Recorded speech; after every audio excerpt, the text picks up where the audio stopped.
Actualité et divertissement, c'est l'émission de Laurent Ruquier et l'extrait d'une autre émission d'Europe 1. Partout, tout le temps.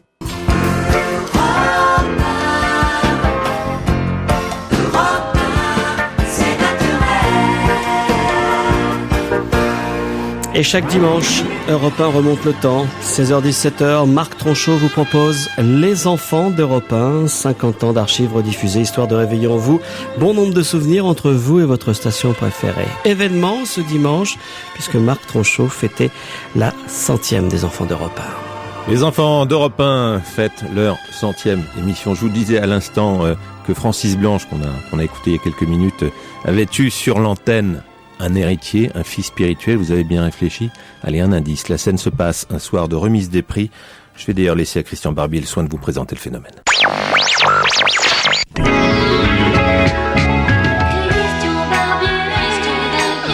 La 7e cérémonie des Molières, c'est pour lundi prochain. Vous le suivrez donc sur France 2 et Europe 1. Nous avons donc 15 Molières à distribuer avec pas mal de normés. Ce soir, nous en avons 2, qui est Jacques Rony, qui est normé 4 fois. Voilà. Et Roger Louret, bon, que je vous présente pas. Comment ça va, monsieur Louret, qui est je vais très très bien. Un habitué du club.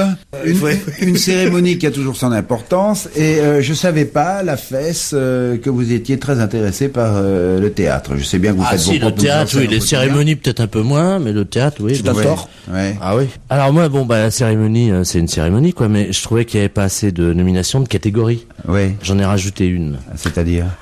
Tu l'entends. Je m'attends au pire, là. Comme ça, Mais enfin, parlez sans crainte, comme dirait Delarue. Allô?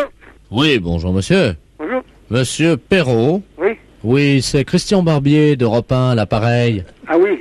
Pour la désormais très célèbre cérémonie des Molières du téléphone. Ah oui, oui. Vous êtes au courant? Non? Eh bien, chaque année, monsieur, dans le département, nous décernons les Molières du téléphone Ah bon? aux personnes qui ont le mieux téléphoné, qui n'ont jamais réclamé, qui n'ont jamais raccroché à leur interlocuteur. Première nouvelle, hein? Vous avez été nominé donc avec monsieur Ledoux Robert. Ah bon? Est-ce que monsieur Ledoux m'entend? Oui. Je- Je veux dire à ma femme de venir écouter. Je vous entends. Je vous entends. Oui. Oui, je vais donc demander à monsieur Perrault et monsieur Ledoux donc d'échanger leurs impressions, puisqu'on va ouvrir l'enveloppe dans quelques secondes. Mais, monsieur Ledoux. Oui, bonjour monsieur. Ah bonjour. Je suis de Guingamp, moi. Eh, si c'est Célestin de Saint-Jacques, là. Ah oui, vous Oui. allez bien? Mais mais c'est de ça que surprise, ça. Moi aussi, j'étais pas au courant. Mais moi non plus. C'est une surprise. Moi, je suis tout ému. Oui, moi aussi. Surpris, hein. Ah oui, pour être surpris, je suis surpris. Ah, moi aussi. C'est la 37e Ah oui? cérémonie des Molières du téléphone. Ah bon? Eh oui, je savais pas que ça existait. Moi non plus, je découvre. Hein. Je vais donc demander à nos 2 lauréats de bien vouloir monter et nous rejoindre. Mais monter où? Monter? Est-ce que vous avez quelque chose sur lequel vous pouvez monter? Oh ben, il y a un tabouret ici, mais... Moi, j'ai un escabeau. Ben, moi, sur un petit tabouret ici. Moi, je suis en train de monter sur un escabeau. Allez, youp. Oh, dites-moi. Allez, je suis monté. Voilà. Est-ce que vous êtes prêts? Je vous le rappelle que vous avez été jugé par des professionnels du téléphone. Hein? Ah bon? Ah ben, ça, c'est super. Moi qui bégaye des fois un peu. Moi, j'ai un cheveu sur la langue, alors, vous voyez. Alors, attention. En direct, donc, sur France 2, TF1, FR3, Canal+, pour les Molières du téléphone.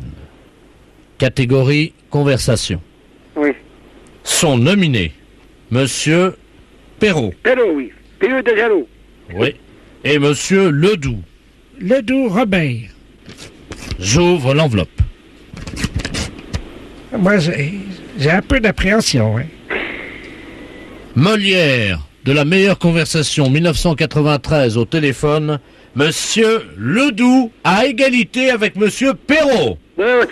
Vos impressions? Je sais pas quoi dire. Est-ce que vous êtes ému? Ah oui, alors. Moi, je suis complètement retourné. Ah ben oui, moi aussi. Alors bien évidemment, le Molière téléphonique, vous avez deviné que c'était une imposture de plus. Il se trouve que j'ai le bureau, moi, juste en face de celui de la fesse. C'est pour ça qu'il parle de débat. Facile de travailler. Ah non, mais c'est étonnant. Bon, c'est un tout petit bureau. Il y a une lumière rouge qui s'allume. Finalement, elle est allumée en permanence. C'est Madame Ledoux. Voilà. Ce monsieur prend le bottin, n'est-ce pas? Et puis, il va au pif, hein, contrairement à ce qu'on pourrait imaginer, jusqu'à ce qu'il tombe sur le bon client. Hein, c'est ça. Ah oui, il n'y a pas d'autre mot, ouais. Voilà. Et finalement... Ils sont indemnisés après, ces gens-là, ces pauvres gens. Oui, non, ils sont ravis. Les dames, on a bien rigolé quand même. Ça reste bien français. On envoie des trucs, c'est la tradition de la farce, quoi. Mais puis ça fait du bien, c'est le fou rire, c'est ça qui fait du bien. C'est insensé ce qui se passe dans les 4 mètres carrés. Pour faire croire qu'on est sur la planète Mars, il suffit d'un cendrier, au téléphone, hein. Ouais. On appelle la planète Mars, il suffit d'un cendrier, d'une bonne poubelle, voilà, une bonne poubelle pour faire l'écho, la tête dans la poubelle au téléphone et ça fonctionne.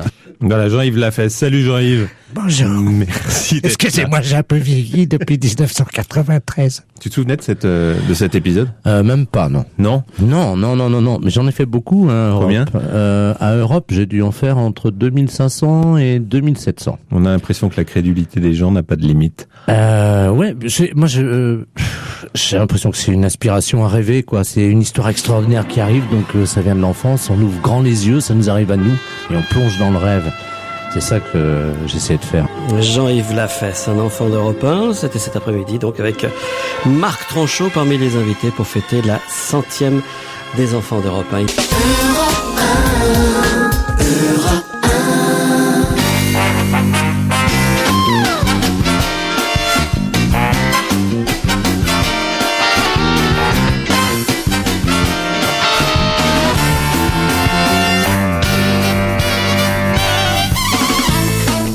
Bonjour et bienvenue sur Europe 1. Jusqu'à 18h aujourd'hui, vous allez passer 2 heures en compagnie d'Annie Lemoine. Elle est là, elle est de retour. Bonjour Annie. Bonjour. Son fiancé l'attendait avec impatience, Pierre Bénichou. Celui qui un jour les unira, le curé Miller est là. Celui qui un jour les enterrera, Philippe Alfonsi. Et on attend la demoiselle d'honneur qui n'est toujours pas là. Oui, c'est incroyable. Christine Bravo, que fait-elle? Où est-elle? Mais je crois qu'elle essaye de refaire de la télé, non? Ah, écoutez, je comprends pas, parce qu'à 15h30, elle était en route, on a appelé. et là, il a, 16h05, personne. Vous allez bien, Miller? Je vais très très bien. En pleine répétition pour Avignon, toujours? Oui, bien sûr, c'est bientôt, ça s'approche, hein. Début juillet. Tu replonges, tu vas être comédien de nouveau? Je vais être de nouveau comédien. Oh là là. Pierre, vous avez réservé pour le chien qui fume, j'espère. Bien sûr. D'ailleurs, j'ai écrit une chanson, un clown est mon ami, un clown bien ridicule. Et donc, on s'écrit en gifle majuscule. Pas beau pour un empire, plus triste qu'un château. Il vit d'énormes rires et mange des bravos pour ta femme fidèle. On a des nouvelles? Ah bah non, c'est pas elle. Mince alors. Ah bah alors ça, elle a changé, Christine. Le régime a été utile. Bah non, vous pensez quand même qu'il n'y est rien arrivé. Non, parce qu'on est là, on déconne. Moi, maintenant, je me méfierais. C'est une semaine très spéciale. On lui rend hommage? On serait là à déconner depuis un quart d'heure et ça se tombe, vous voyez. Un truc horrible. Non, moi, je pense qu'elle intrigue. Qui ça? Parce que c'est la période, il faut le dire aux gens, mais les gens le savent, que c'est le moment où on prépare vraiment la rentrée 2008-2009 à la télévision. Ah bon? Et donc, les gens qui sont en retard dans ce métier-là, en général, sont en train d'intriguer, de voir des gens, de préparer des émissions. Si, vous allez voir. Ouais. On va quand même tenter de répondre à quelques questions sur l'actualité. Pourquoi Michel Alliot-Marie et Bernard Laporte devraient mécontenter le président de la République quand il va lire le journal aujourd'hui? C'est très simple. Parce qu'ils se sont mariés et le président n'a pas été... Hier soir, ils n'ont pas regardé le président à la télévision car ils étaient chez notre excellent ami Canteloup. Bonne réponse de Gérard Miller. Michel Alliot-Marie et Bernard Laporte étaient effectivement hier soir à l'Olympia pour applaudir notre imitateur européen, maison Nicolas Canteloup, pendant que le président répondait en direct aux questions des journalistes, en direct de l'Élysée. C'était même le titre de l'émission, Gérard. Bravo. Cela dit, on peut les excuser puisque le président s'est déplacé chez celui dans la semaine. Ils avaient réservé leur place. Vous savez ce que c'est? On est ministre, on prend des réservations 2-3 mois à l'avance. C'est une grande soirée, on est content et on y va. On ne réserve pas, c'était une générale. Je sais bien, Mao a présenter- réservé pour le chien qui fume, Gérard. Absolument. Le président Mao, et je vais vous dire, la moitié des Chinois viendraient et que déjà la salle serait pleine. Hein. Est-ce qu'ils ont raté beaucoup de choses? Alors, qui a regardé hier soir le président Sarkozy? Oui, Moi, Pierre. d'un bout à l'autre, évidemment, je raconte toujours le président. Ah ouais. Non, c'était incroyable d'ailleurs, parce qu'il n'a ce qui s'appelle rien dit. Mais rien du tout. Aucun projet, aucun truc. Non, mais c'était inouï, c'est pas du tout de la critique politique que je fais. C'est de la critique même sémantique, il n'avait même pas les mots, quoi. Il n'avait même pas les mots pour rien dire. Voilà, après, il y a quand même beaucoup de choses à analyser. c'est Tout le joli, monde ça, il remarque, n'avait par même exemple, pas les mots pour rien le dire. temps Ça, passé c'est sur la joli. question de l'immigration. Ça, c'est une des données essentielles de cette conférence. Il a passé un temps, la porte s'ouvre, c'est Christine, bravo! C'est elle. Ah, bravo.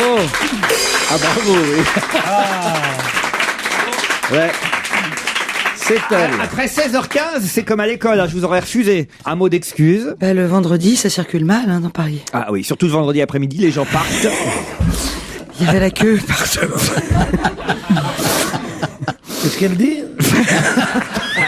Ça y est. Il n'y a pas que ça. Ça y est, c'est le jour où il est là que j'arrive en retard. Qu'est-ce qu'elle dit, la nymphomane?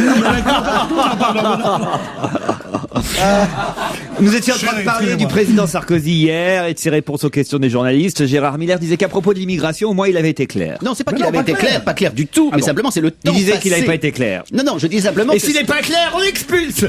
Je dis simplement que c'est une des données de cette conférence, c'est le temps passé sur ce sujet, qui est un sujet évidemment important, mais enfin qui n'est pas celui qui préoccupe le plus les Français, j'en suis désolé. Donc manifestement, c'est là où il était le plus à l'aise et où là où il voulait refaire le coup quand même de toucher une partie de l'opinion qui est plutôt à droite ou à l'extrême droite, et il a parlé très très longtemps de l'immigration. Je dirais évidemment trop longtemps. Annie Lemoine, Oui. le regard d'une vraie journaliste. Sur ce sujet-là, moi, je trouve qu'il est emblématique de son émission finalement et de sa prestation.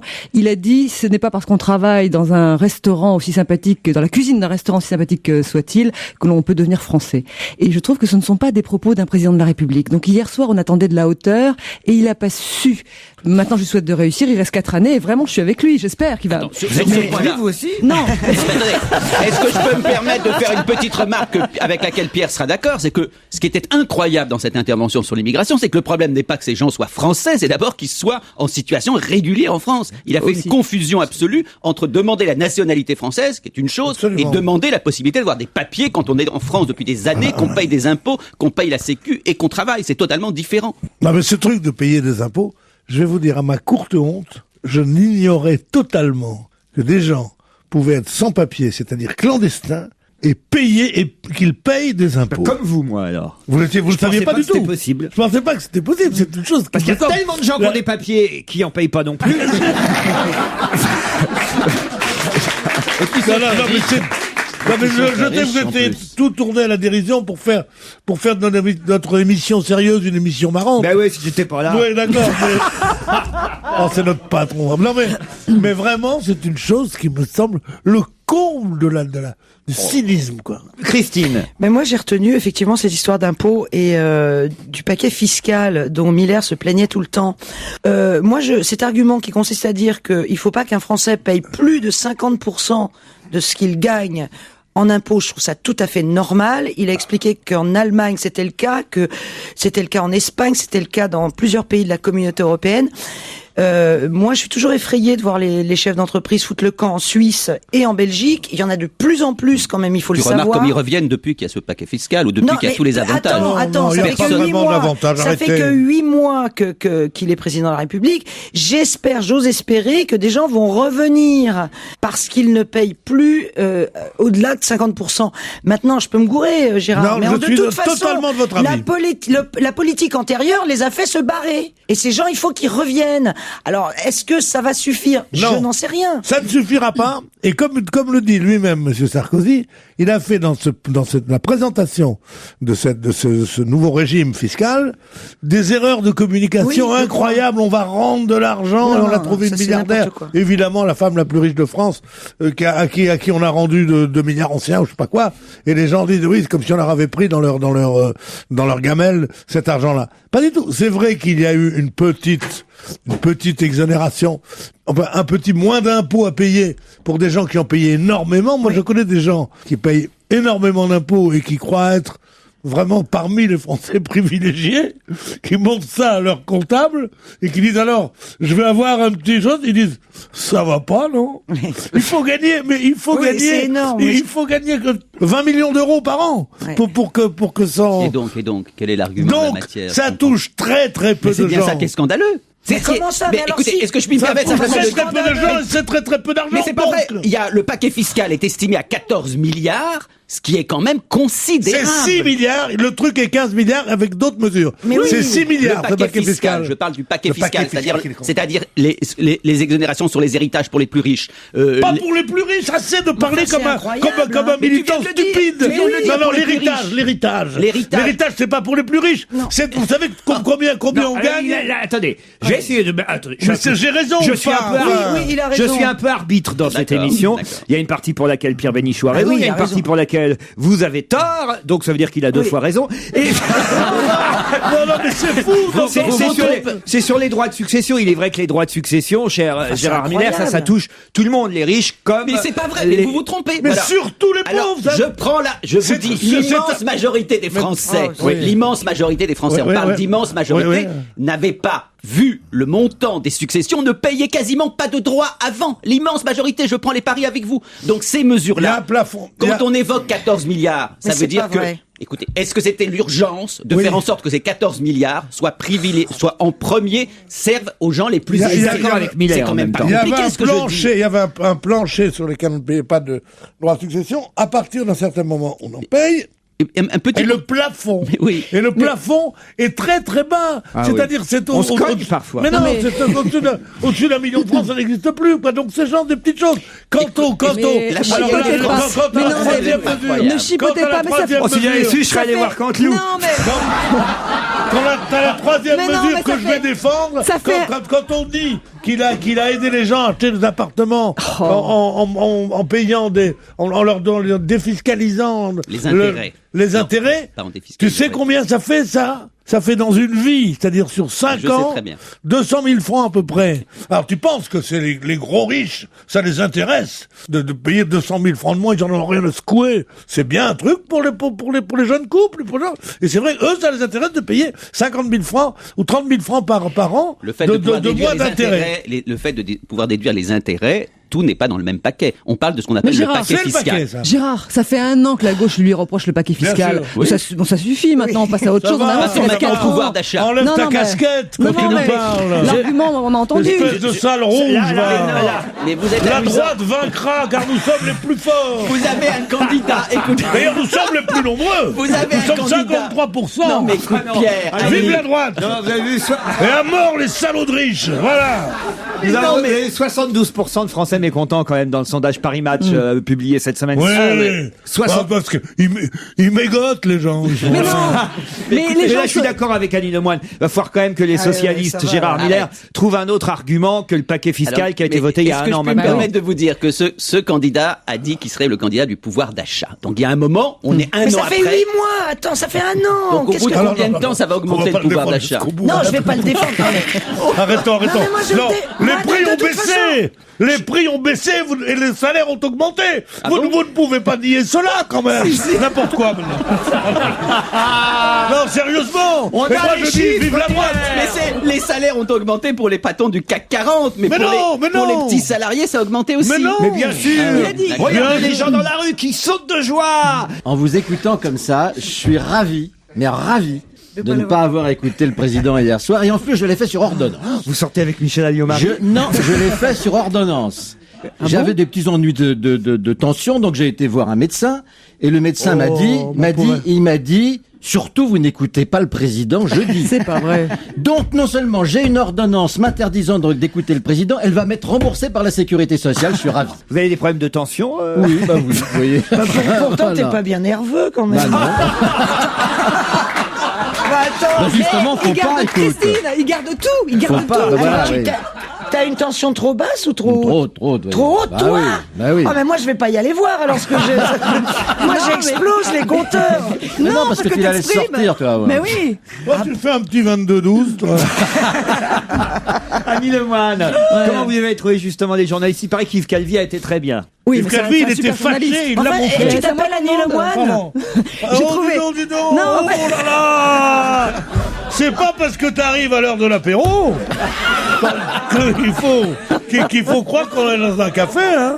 J'ai trouvé bien les intervieweurs. Et Yves Calvi est un très bon journaliste. Véronique Auger, j'ai commencé à travailler avec elle. Elle était mordante, il paraît, au départ. Elle était bien coiffée. Vous savez que toutes les femmes ont regardé ça. Ah non, alors écoutez, un homme aurait dit ce que vous venez de dire. Ah ouais, c'est terrible. Je sais. Un homme aurait dit ce que vous venez de dire. On se serait. Alors là, j'aurais déjà Valérie Mérès, Isabelle Alonso sur le paletot en train de me dire. Mais c'est une femme. Mais évidemment. C'est vraiment une réflexion de gonzesse, parce que moi j'avais envie de dire, j'étais content de Poivre d'Arvor et de Calvi parce qu'ils sont plus chauves que moi, mais j'aurais jamais osé le dire. PPDA non, Calvi si. Calvi, ça a bien poussé. Non, Calvi, il a alors là, planté, c'est un hein. festival. Il a planté, Calvi. Non, mais. Oh, le patron. Oh là là, le patron. Il faut qu'il C'est l'époque où on négocie, hein. Bon, alors sur les journalistes, moi je les ai trouvés bons et c'était bien d'ouvrir à des têtes qu'on ne trouve pas très connues. Et il y avait donc de la nouveauté comme Véronique Auger hier, qui est une super journaliste. Mais il l'a fait exprès, Mais tu je sais la pourquoi? connaissais Parce pas, que Véronique Auger. moins les gens sont connus, plus les gens peuvent s'identifier à eux. Réfléchissez bien à ça. C'est-à-dire que si tu as des gens très très connus, bon bah les gens se disent bah c'est eux qui posent des questions. Mais des gueules qu'on connaît pas, c'est toi, c'est moi. Enfin non, toi et moi on est connus, mais je veux dire, je suis con. Non mais tu vois, c'est pour ça. Christine, c'est pour ça qu'ils nous ont pas demandé, parce que sinon on y serait allé. Et qu'est-ce que t'en penses, l'habit d'un psychanalyste? Je pense que c'est très malin. Oui. Moi, je pense, je suis pas psychanalyste, hein. Non, mais je peux te dire, je suis le Vulgum Pécus, hein, le Vulgum Pécus, je suis l'homme de la rue, hein, je te vois, mais réfléchis. Eh ben, je trouve que c'est très profond ce que tu viens de dire. C'est comme quand tu vois, tu aimes bien un roman. Eh ben, tu vois le personnage principal du roman. Si c'est joué par un acteur que tu n'as jamais vu, tu y crois. Si c'est joué par Depardieu, voilà. Tu te dis c'est Depardieu dans. Et ben c'est donc, ça que tu veux vois, dire? Donc c'est pas Qu'est-ce con. que tu fais après le spectacle? Reconnais que c'est une réflexion. Il faut pas non plus que je vous donne un bon point à chaque fois que vous avez dit un truc bien, quand même. Si. Ou alors un petit bifton.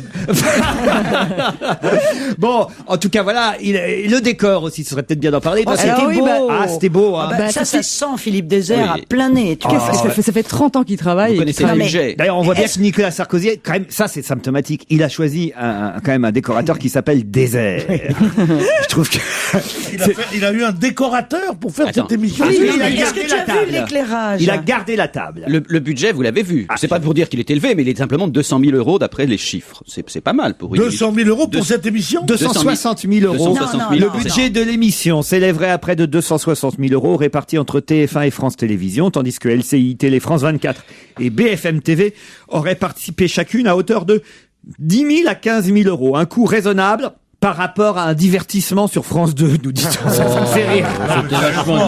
La prochaine fois. Sarkozy coûte moins cher que moi, bah merde. J'ai une idée d'émission, patron. J'ai une idée d'émission pour la rentrée. Banc public, la prochaine fois. On lui demande de venir sur un banc et zéro décor, zéro budget. En tout cas, la table conçue par le décorateur Philippe Désert, spécialement pour l'émission, cette table triangulaire montée sur une estrade lumineuse où siégeait Nicolas Sarkozy, sera récupérée par l'Élysée à la demande express des services du président, nous dit-on dans le Parisien ce matin. C'est pas une phrase. Donc elle va Il s'est resservir. fait payer une table. Ben oui. Non mais c'est une honte, ça. Ah oui. C'est une honte que ça coûte. Oh, non. Que, en plus de ça, si ça avait été un décor qu'il avait construit dans un truc futuriste, on va Mitterrand faire ça à la, je sais pas, à la Défense, dans un truc, bon, ou sous la pyramide. Bon, mais là, il est dans ce bureau sinistre de cette ancienne maison de passe qui s'appelle l'Élysée, qui était, c'était vrai, un hôtel particulier pour favorites, bon, et qui est là-dedans, avec cette salle ennuyeuse, chiante, Second Empire à mort, comme ça, exactement là-dedans, comme les autres. Et ça a coûté 260 briques. Mais non, parce que justement, la salle, pour qu'elle soit moins ennuyeuse, on a construit un décor à l'intérieur, Pierre Bénichou. Je la connais, cette salle des fêtes de l'Élysée, j'y ai dansé comme un fou. C'était quand même pas mal, il y avait... J'ai dansé beaucoup. Ah oui? Oui, avec oui, j'ai dansé énormément. Avec Yvonne? Non, avec Madame Coty. Oui. Non, mais vous avez vu comme il était surélevé par rapport à la table. Ça, c'était assez chouette parce que on se disait la chaise qui doit être derrière la table. D'accord. D'accord, moi je lui apporte 3 bottins, ça me coûte pas 260 briques. Je veux dire sérieusement. Non, et alors, ce qui était chouette, c'était la vue sur le parc derrière. Je me disais, à tout moment, on va voir Carla Paltz. Pourquoi ça a pas mal marché? Encore qu'il y a eu moins de monde que d'habitude pour regarder le président de la République hier soir. Oui. Mais pourquoi ça a pas si mal marché? C'est que les gens s'attendaient à tout moment à voir Carla passer derrière dans le jardin. Aucune femme au monde ne refuse de coucher avec un président de la République. Ah bon? Si. Ah, je le jure. Moi, j'en ai parlé avec beaucoup de maîtresses de présidents que j'ai connus, et à qui j'ai dit, mais comment tu le trouvais bien? Elle a dit, bah, président de la République, tu dis jamais non. Mais c'est vrai, soit pour raconter aux copines, soit parce qu'on en a envie, soit parce que c'est formidable d'être dans le secret, dans le secret d'un couloir de l'Élysée. Christine, c'est n'importe quoi. C'est sûr que tu... Mais c'est n'importe quoi. De Gaulle vous aurait dit oui, vous auriez pas dit non. Un président, mais De Gaulle, mais il ne dit pas comme ça, mais un président qui aurait mauvais goût, qui te dirait par exemple, vous êtes la seule avec qui je peux parler de cette chose-là. Furieusement, oui. Non, s'il te plaît, furieusement, si c'est le maçon aussi, s'il te plaît, furieusement. Je te parle qui ne te plaît pas, qui t'est indifférent. Alors ma réponse est non, tu vas pas dire. Attends, je te dis comment ils emballent, le président de la République. Oh, le courant. Tu nous racontes, vas-y, raconte-nous. Il dit, Mitterrand, il aurait dit, écoutez, oui, ce que vous dites est très intéressant, mais je peux pas vous en parler comme ça. Écoutez, vous n'auriez pas un moment de libre? Je le vois pas venir s'il fait ça, le vieux dégueulasse. Non, je le vois pas venir. Évidemment que tu le vois venir. Mais toi, t'y vas pas au rendez-vous qu'il te donne? Mais bien sûr que tu y vas. Ah si, j'y vais. Bon, une fois que t'es là. Eh ben alors, s'il ouvre sa braguette, je me barre. Mais non, il n'ouvre pas sa braguette comme ça. Comment il te dit, à ce moment-là, il te dit, écoutez, je vais vous dire, je sais que vous êtes docteur, un truc comme ça, une connerie, tu vois. Non, tu dis, ah oui, ça, c'est vrai. Annie. Non, moi je pense que Pierre, vous iriez, Annie. Tout le monde non, mais bien sûr que j'irai à un rendez-vous en face à face avec un président de la République, c'est toujours très intéressant, on apprend 1000 choses. Mais c'est vrai, on regarde. Moi je peux pas répondre, j'attends de la Noé. Non, mais... Oh, mais ce qu'il est en forme, dis donc, ça. Mais je ne coucherai pas pour autant. Non, mais c'est vrai, je suis sûr que vous refuseriez pas, ni Annie Le Moine, ni Christine Bravo. Enfin, t'es dingue. Un président de la République. T'es complètement dingue. Tu sais pas ce que c'est que... Même le pape, vous refuseriez pas. Tu vois, ça, c'est un mec... C'est typique des propos de mecs qui vont après dénaturer le viol. C'est-à-dire que tu ne connais pas la charge de dégoût qui peut s'emparer de toi quand tu es face à un mec que tu ne désires pas. Faisons un sondage. C'est de l'ordre du dégoût. Il y a combien de dames là ici? Il y a bien une vingtaine de dames à peu près dans la salle. Alors, mesdames, levez la main, celles qui, si le président leur faisait une proposition, pas forcément le président Sarkozy, qui leur plaît pas n'importe physiquement. quel président de la République, peu importe, un président de la République vous fait une proposition, mesdames, laquelle c'est? Si elle dit tout de suite oui ou non, levez la main, celles qui disent oui. Tu vois bien qu'elles vont pas lever la main. On a un monsieur. Elles se disent, si je suis la seule, je passe pour une pute. Mais oui. Autant leur demander, levez la main, les salopes. Tu vois. Non. Eh ben, on va le faire. Est-ce que les salopes... Je savais qu'on avait une bande de menteuses qui venaient dans le studio. Vous parliez du pape tout à l'heure. Ouais. Vous connaissez l'histoire du pape qui est très malade? Il est gonflé de partout. Alors, le médecin arrive et lui dit, écoutez, notre Saint-Père, on voudrait vous dire quelque chose qui va peut-être votre maladie, c'est pas une maladie, c'est simplement qu'il faudrait que... Il dit quoi? Alors, à ce moment-là, ils appellent le nonce, ils appellent le machin, ils se mettent tous, notre Saint-Père, vous ne nous en voudrez pas de vous dire la vérité, il faudrait que vous ayez un rapport sexuel car vous allez exploser comme ça. Il dit, un rapport sexuel? Il dit, oh non, mais c'est affreux, mais qu'est-ce que vous me demandez là? Mais c'est impossible. Et tout le monde le saurait, on dit non, pas du tout. Il dit, alors, trouvez-moi une religieuse, hein. Une bonne sœur. Là, il dit, oui, d'accord. Il dit, une bonne sœur, mais qu'elle soit aveugle, quand même. Il dit, pourquoi? Il dit, pour pas qu'elle puisse me reconnaître. On ne dira pas que c'est moi. Il dit, très bien. Et qu'elle soit sourde et muette aussi. Alors, il dit, mais sourde, pourquoi? Il dit, des fois, je parle dans ces cas-là, alors je voudrais pas et puis, qu'elle soit comme ça, et qu'elle soit très, très pieuse, et que pendant tout le temps, elle puisse prier, quelque chose comme ça, très bien. Très bien, Saint-Père, on va vous trouver ça, et qu'elle ait des gros seins. Il dit, mais pourquoi des gros seins? Il dit, parce que ça, j'adore.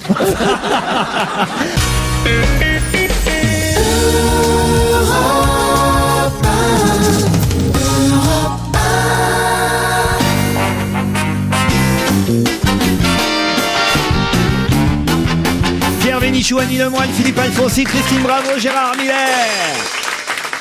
Bon, on a démarré très sérieusement avec la vie politique française, la question suivante va être une question, on va dire, un peu plus insolite, puisqu'il s'agit d'un record du monde battu par un adolescent britannique. Il a eu besoin, cet adolescent de 13 ans, il a eu besoin de 213 ballons pour battre ce record. De quel record s'agit-il? C'est des ballons, on peut gonfler avec la bouche, voilà, des ballons. Voilà, oui. Mais il en a gonflé 200, je sais plus combien, en une minute. Voilà. Enfin non, en une minute, j'exagère. Combien j'ai dit de ballons, j'ai dit 213. Bon, alors il a gonflé 213 ballons en une heure. Non, en 10 secondes. C'est pas le temps qui est important. C'est la taille des ballons. Non en plus. même temps, il les a gonflés. Non plus. En même temps. Avec une seule inspiration. C'est avec quelle partie de son corps? C'est pas forcément avec sa bouche. Oui, Gérard. C'est avec une partie plus intime, c'est-à-dire son arrière-train. Non, enfin Écoutez, moi je fais des efforts. Il faut manger beaucoup d'haricots. Je fais des efforts. Je crois qu'il a pété les plombs. Mais non, mais j'essaye d'être à la hauteur. J'ai renvoyé quelqu'un. Avec une pompe à vélo? Avec une pompe à vélo, non. En une seule inspiration. Mais c'est pas avec sa bouche. Pas avec sa bouche. Ah bon? Avec son Avec nez. une partie de son corps. Avec son nez. Ses narines. C'est-à-dire Ses narines, il a. avec une de ses narines. Andrew Dahl a donc battu le record du monde de gonflage de ballons avec le nez. 213 ballons gonflés avec les narines. Le père d'Andrew, Doug, était chargé, lui, de mesurer la circonférence des ballons qui devaient atteindre chacun 20 cm de circonférence. Sinon, évidemment, le ballon n'était pas compté dans le Tu te rends record. compte Voilà. comme tu dois être fier quand t'es un père comme ça. Qu'est-ce qu'a fait votre fils? Moi, le mien est à Polytechnique et vous? Le mien était a sauvé 4 personnes de la noyade d'une main hier, et le vôtre, il a rempli, gonflé 213 ballons avec une seule narine. Alors il dit, ah bon, la gauche, la droite, ça je ne sais pas. Il a dit, non mais c'est incroyable. Je me permets de te dire, c'était C'est la maman Wendy qui faisait les comptes pendant ce temps-là. La précédente tentative d'Andrew en février dernier, il avait déjà essayé Andrew, n'avait pas été validée parce que son père avait lui-même noué les ballons. Tu te rends compte l'ambiance à la maison? Tu te rends compte?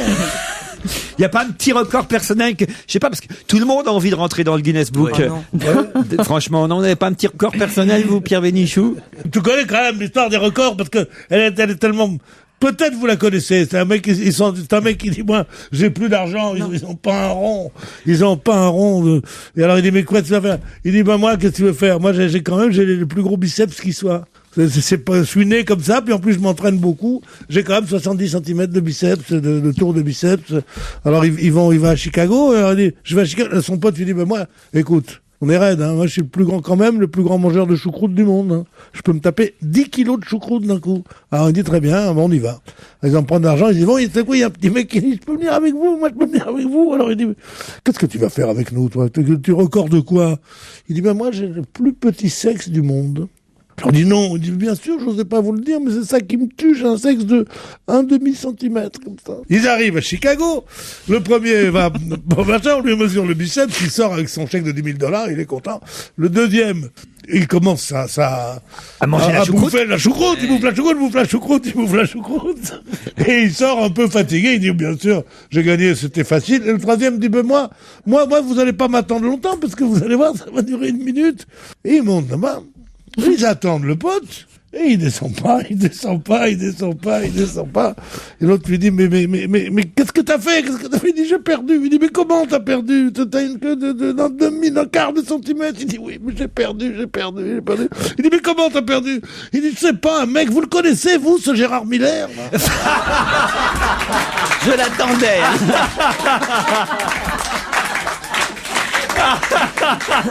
Ça l'amuse. Je m'attendais pas à la chute. C'est une histoire idiote. Je l'ai vu venir. Ça vous fait pas Toi, rire? tais-toi, parce que je te regarde depuis tout à l'heure. Tu me regardes en douce avec un air vicelard. Tu vas sortir une grosse connerie. Pas du tout. J'allais vous poser la question suivante. Quelle est la particularité de la mannequin Jennifer Messelier qui cette année a remporté le concours élite? Elle est ch'ti. Une ch'ti remporte le concours élite. Bonne réponse, Dany Lemoine. J'en ai marre de ce racisme à l'envers maintenant. Dès qu'on est ch'ti, il faut le dire. C'est un ch'ti qui a gagné. Non, mais d'abord, elle est française. D'abord, ce qui est rare. Parce que je Elle crois est française d'abord. Non, mais Oui, c'est madame. vrai. Et il n'y avait pas de française qui avait gagné depuis je sais pas combien d'années. C'est très rare. Le concours de quoi? De élite, les mannequins Vous savez comment on internationales. appelle ça, le racisme à l'envers, dans ces cas-là? C'est anti-pachti. C'est nul, je l'ai trouvé hier, mais ça me plaît beaucoup. Ah oui, elle est bonne.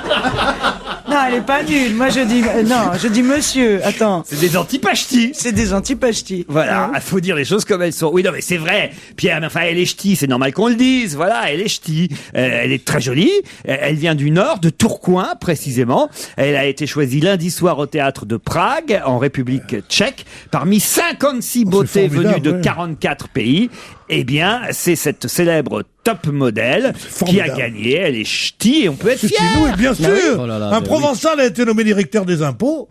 C'est un Provençal qui tu dirais ça, tu dirais mais qu'est-ce qu'on en a à foutre. Écoutez, voilà, c'est sympathique. D'ailleurs, savez-vous qui vient d'acheter, paraît-il, pour les États-Unis, Bienvenue chez les ch'tis pour l'adapter là-bas?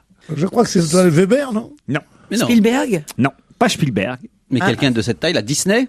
Non. Scorsese? Disney n'existe plus, Gérard. Non, mais Disney, les studios Mickey, c'est Disney. les ch'tis. Scorsese du gâteau, quoi. Mini dans les corons. Mais bien sûr. Non, mais... Ça ne C'est peut une pas être un adaptation. grand metteur en scène. Est-ce que c'est un grand producteur ou un grand réalisateur ou un grand... Ni l'un ni l'autre. Un grand artiste? Ah, c'est un acteur, c'est un acteur. Tom Cruise. C'est un acteur qui produit parfois, pas Tom Cruise. Richard Gere. C'est pas Woody Allen. Woody Allen, non. Mais Woody Allen, comment vous dites Antonio Woody Allen Banderas. fasse ça? Vous voyez pas Woody Allen produire Bienvenue chez les ch'tis? Mais non, pas vraiment, c'est du non. contraire de Woody Allen, Ou alors ça va chauffer. Mais tu adaptes. Bah, ça Et serait Adam, drôle. pourquoi il prendrait cette idée? C'est Bienvenue chez les Formidable. psys. C'est Bienvenue chez les psys, Woody Allen. Évidemment. C'est ça, oui. Il est jeune ou Plutôt vieux? jeune. Il va Est-ce jouer le qu'il- rôle? Enfin, est-ce jeune, qu'il- il a 40-50 ans. quoi. Alors, pour aller dans le sens de Pierre, est-ce que c'est quelqu'un qui a fait de 45 très bons ans. films que Non. éventuellement Oui, on voit... oui, c'est un bon acteur qu'on aime bien, sympathique. On a eu l'occasion de le recevoir en plus à la télévision. Ah, Jim on- Carrey? Pardon? Il est venu chez toi? Oui, oui, bah, je reçois des grands acteurs quand même de non, temps mais- en temps. Par exemple, samedi soir, on a Samuel L. Jackson sur le plateau quand même. hein. Non. Ah bah oui, ouais, ouais. Vous savez pas qui c'est, vous? Ah, c'est un... Moi, je sais Je qui c'est. travaillais avec Samuel L. Jackson. Attendez, ne dites rien. T'étais encore pas connu, toi. Ne dites rien, Pierre Bénichou. C'est- C'est qui Samuel L. Jackson? C'est un acteur. Ouais. Qui a joué dans quel film, Samuel Des L. films de toute Jackson? beauté. Quelle couleur il est? Il est noir. Ah, bravo. Oh, bah, ça dit, Ah, bah, dit comme t'as ça, vu c'est la- clair. Tous Mais les- moyennant quoi, c'est noir. La le- plupart des Jackson sont noirs. Sauf Michael. Est-ce que l'acteur en question est noir aussi, lui? Oui, lequel? Celui Will qui- Smith. que tu as Ah reçu. oui, aussi. Will Smith. C'est Will Smith. Ouais, Bonne d'accord. réponse. Non, mais un grand Christine acteur Bravo. américain. Un grand oui, acteur et extraordinaire, ce producteur. Will Smith. Will Smith. Non, mais Oh, mais si, sérieusement. c'est un grand acteur. Mais Bah, qu'est-ce Pierre. C'est un grand acteur, Will Smith. Ah oui, oui, monsieur. Dis-nous des grands acteurs américains actuels. Gary Cooper. Clark Gable. Gary Grant. Cary Grant. Voilà. Les trois, les trois Ah, la vieille meilleurs. schnock. J'en étais sûr. Après ça, dans la génération. Après, il y a eu peut-être un certain Marlon Brando. C'est ça, voilà. Parmi les jeunes, c'est tout. Non mais Pierre. Non, non, mais je sais bien. Samuel L. Jackson dans Pulp Fiction, par exemple. Ça Oh, vous dirait putain, dans Star Wars. Dans Pulp Fiction, moi, il me faisait une peur terrible. moi. Dans Une journée en enfer. Dans. Bonne journée aussi pour ta sœur. Parce que Enfin, voilà, il y a quand même une filmographie impressionnante. impressionnante. Alors maintenant, puisqu'ici personne ne se fait baiser par le président de la République, hein, alors je parle donc à des gens très très bien, ceux qui connaissent vraiment Samuel L. Jackson, aurait pu dire qui c'est, lève la main. Alors levez la main ceux qui connaissaient Samuel Alors 1, L. 2, Jackson. 3, 4, 5, 6, 7, 8, 9 sur 60, dont 4 menteurs, ça fait du 15%. Ah, la mauvaise foi. Ah, mais c'est pas vrai, Bénichou. Enfin, Will Smith, en tout cas, Ah, Will Smith. se propose d'acheter les droits de Bienvenue chez les Ch'tis, si on en croit un écho relevé dans la presse ce matin. C'est une information Relax News.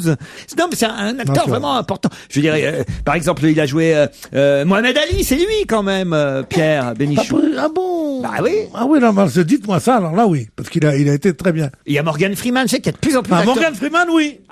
Morgan Freeman, il est connu. Samuel L. Jackson, vous le connaissez aussi parce que il a toujours une casquette à l'envers.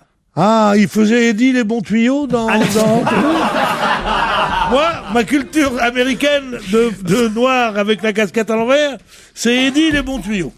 C'est pas Eddie, c'est Huggy d'abord. Oui. Huggy les bons tuyaux. Bah oui, c'est pas Eddie. Enfin, les deux plus grands blacks, hein, c'est quand même Whittaker et et Washington quand même, c'est les deux plus Denzel grands. Washington. Ah bah oui, Ah oui, Whittaker, oui. qui Oui. est quand même le plus grand. Et Sidney Poitier, vous oubliez. Oui, c'est vrai. Je vous emmène en Avignon où une vidéaste, pour être très précis, plus qu'une photographe, une vidéaste qui s'appelle Candice Bretz expose jusque fin juin à la collection Lambert. Et cette photographe vidéaste sud-africaine a pris en photo des inconnus qui sont en quelque sorte des stars d'un soir. Elle les a filmés et elle les a mis, ils sont là à peu près une vingtaine, les uns contre les autres, ce qui donne une exposition assez étonnante. On voit leurs visages bouger, chanter. Quel est le point commun entre ces différents visages? Ils se ressemblent Non, ils ne se physiquement ressemblent pas. Ils ont la même couleur? Non, non, il y a des blancs, des noirs. C'est une tranche d'âge particulière. Non plus. Est-ce que c'est... Ils sont majoritairement plutôt jeunes. Et ils chantent. Ils chantent. La même chanson. Pas forcément la même chanson. Ils ont tous Alors l'international, la Marseillaise. Non plus. Ils n'ont pas tous la même particularité physique qui n'est pas liée à leur visage. Non, c'est dans ce qu'ils chantent. qu'il Oui. y a. Donc ils chantent tous une version différente d'une même chanson. Non, ça peut être Une chanson qu'ils En ont langue écrite étrangère. eux-mêmes. Non. Qu'ils ont écrite eux-mêmes. Non. Ils ont été connus, ils ont eu un quart d'heure de gloire, comme dit... Non, bon, non. Là, Non. ils auront leur Oui, quart d'heure bien de sûr. gloire grâce à la vidéaste Candice Bretz. Joyeux anniversaire. Qui les expose en Avignon. Ils Non, chantent. non plus. Non, non. Alors, vous en voyez un timide, il y en a un avec son ours en peluche, il y a quelqu'un qui a un chapeau de cow-boy, qui a l'air dévergondé. Est-ce que ça a un rapport avec leur voix? Du tout, du tout. C'est une sorte de chorale vidéo, vous voyez. Ils sont nus et on a photographié avec les têtes, mais Pas ils sont... du tout, quel intérêt? Non, non, on voit qu'ils sont habillés. Je sais pas, vous chantez pas pareil C'est quand vous êtes le nus. point où ils chantent, le point géographique où ils chantent qui est amusant. Pas du tout. Ils sont tous en train de faire l'amour. Il y a une chose que... Ah oui, ils chantent en faisant l'amour. Ils chantent en faisant l'amour. Ça vous arrive, vous, de chanter Oui, en faisant très l'amour? souvent. oui, oui, Très oui, souvent. Avec le président, ouais. Donne-moi un peu plus d'argent, chérie.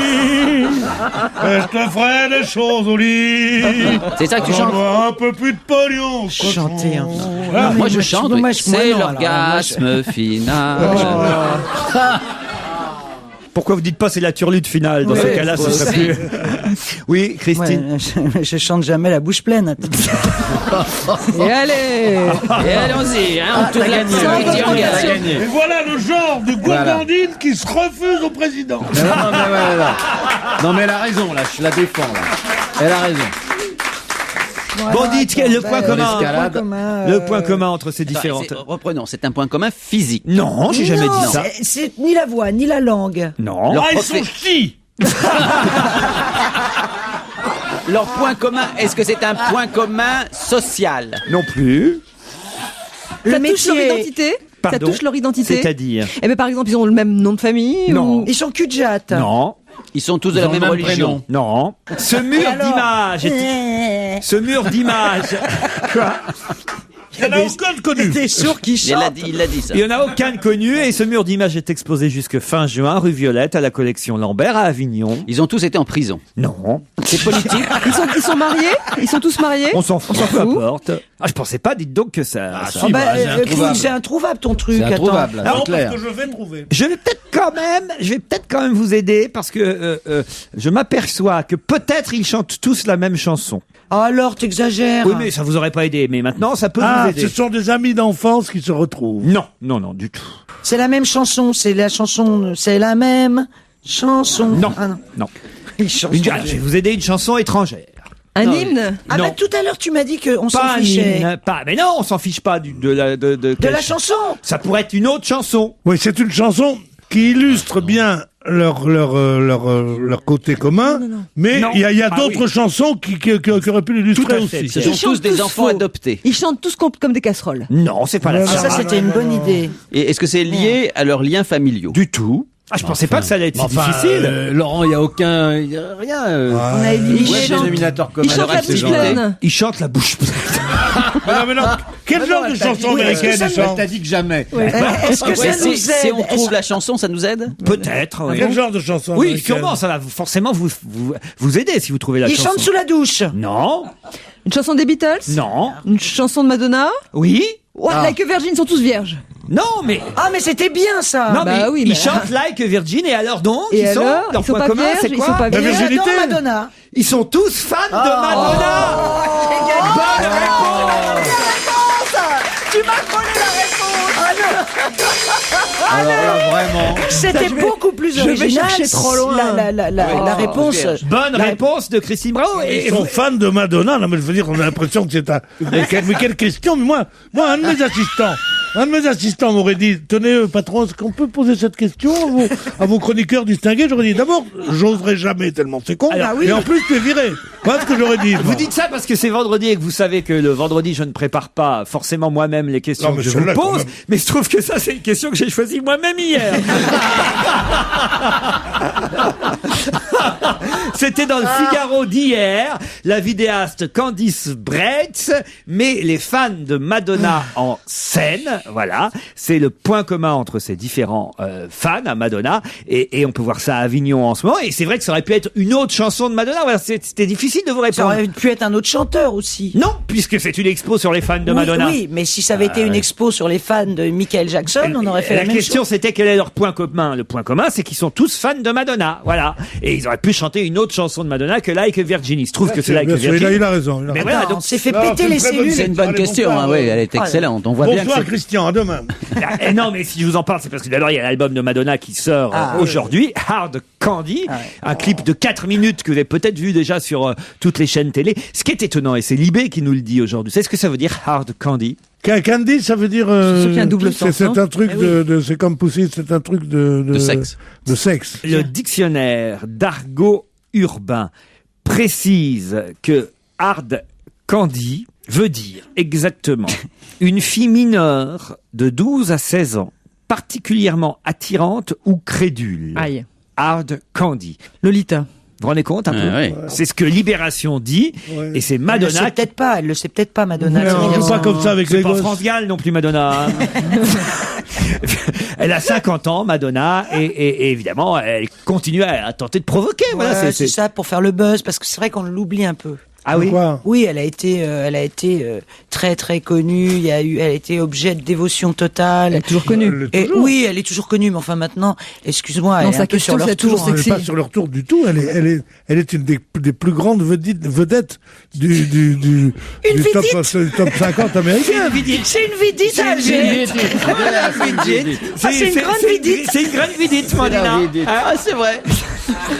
Alors, qu'est-ce qu'il y a? Les auditeurs ratent le regard assassin. Mais ma mère qui disait vedite, elle avait jamais des bonnes aussi laides que toi. Voilà. On va pas insulter ma mère, non? Gonzès qui a même pas voulu coucher avec le président. Regarde, on en fait maintenant. 5 minutes, 4 minutes, c'est le titre sorti de l'album, nouvel album de Madonna.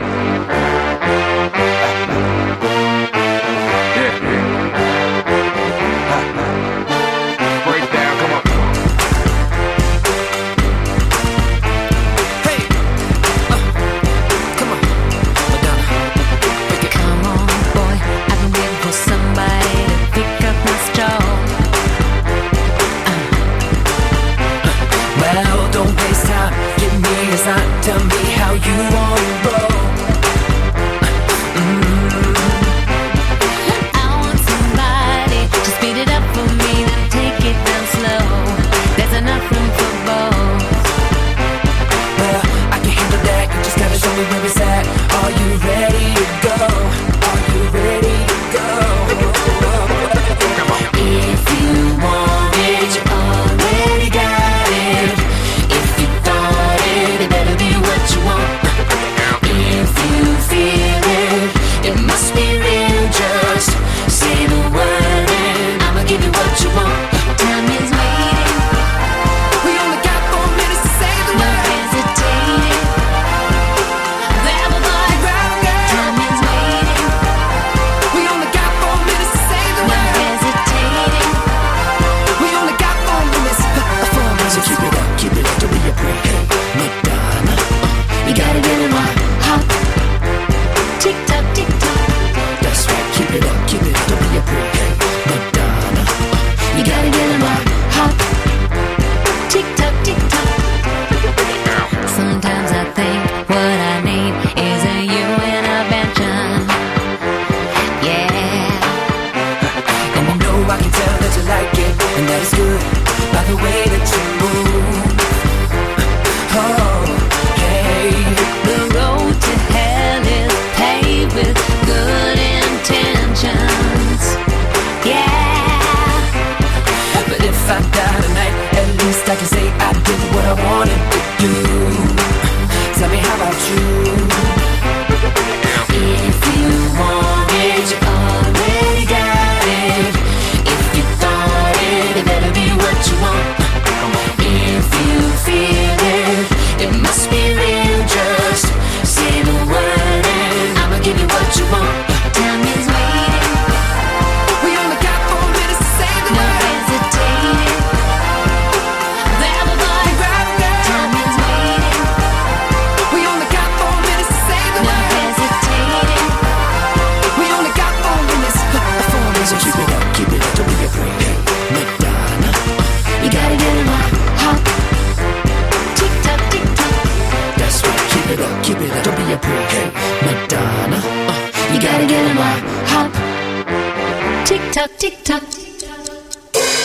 Minutes, le nouveau Madonna, extrait de l'album Hard Candy. Je vais vous parler maintenant des dates du 14 et 15 juin prochain, puisque les 14 et 15 juin prochains se tiendra à Paris le congrès fondateur d'un nouveau parti.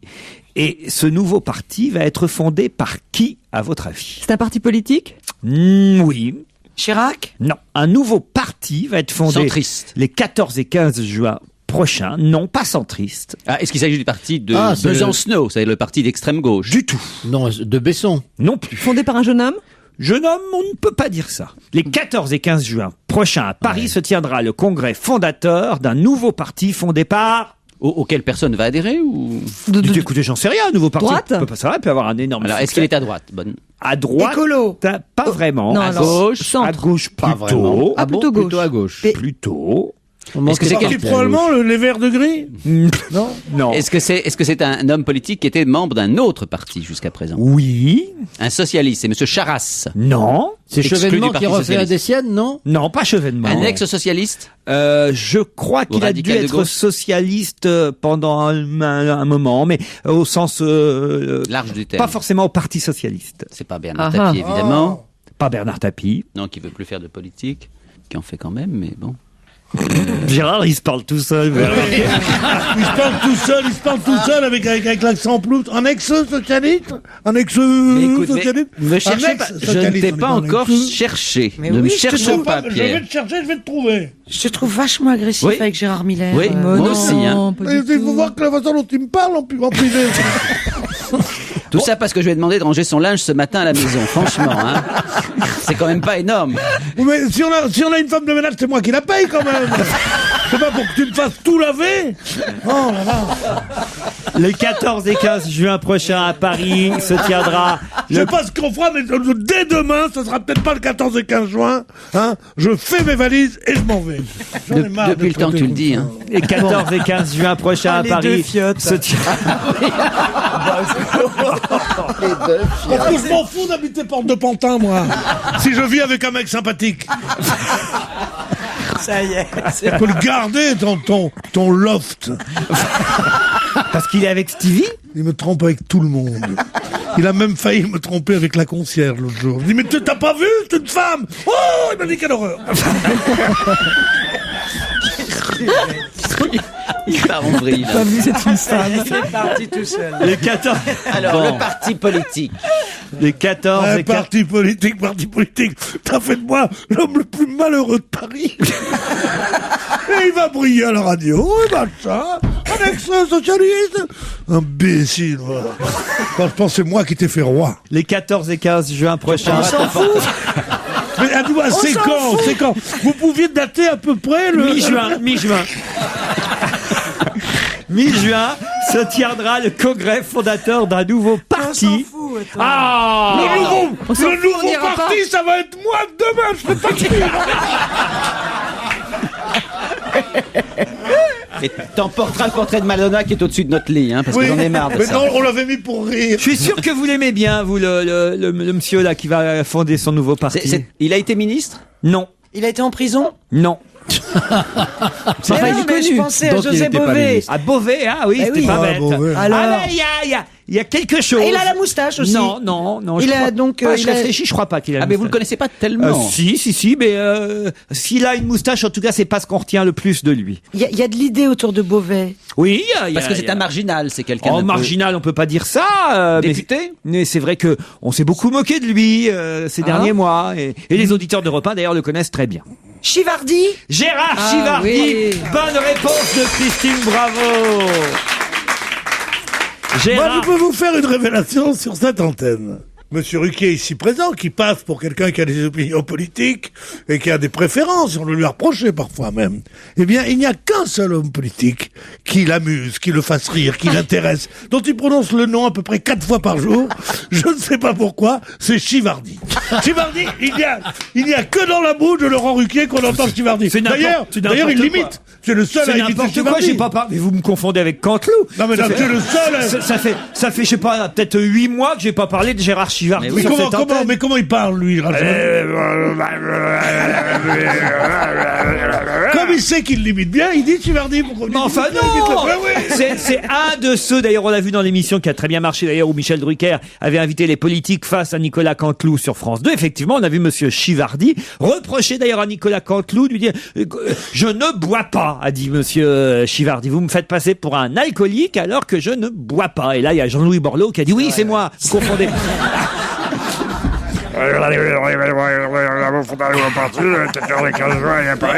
Maintenant, la salle score Bourvil.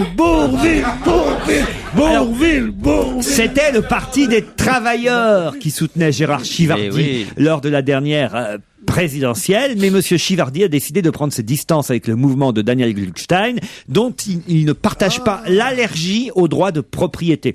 Moi, j'aime bien les propriétaires.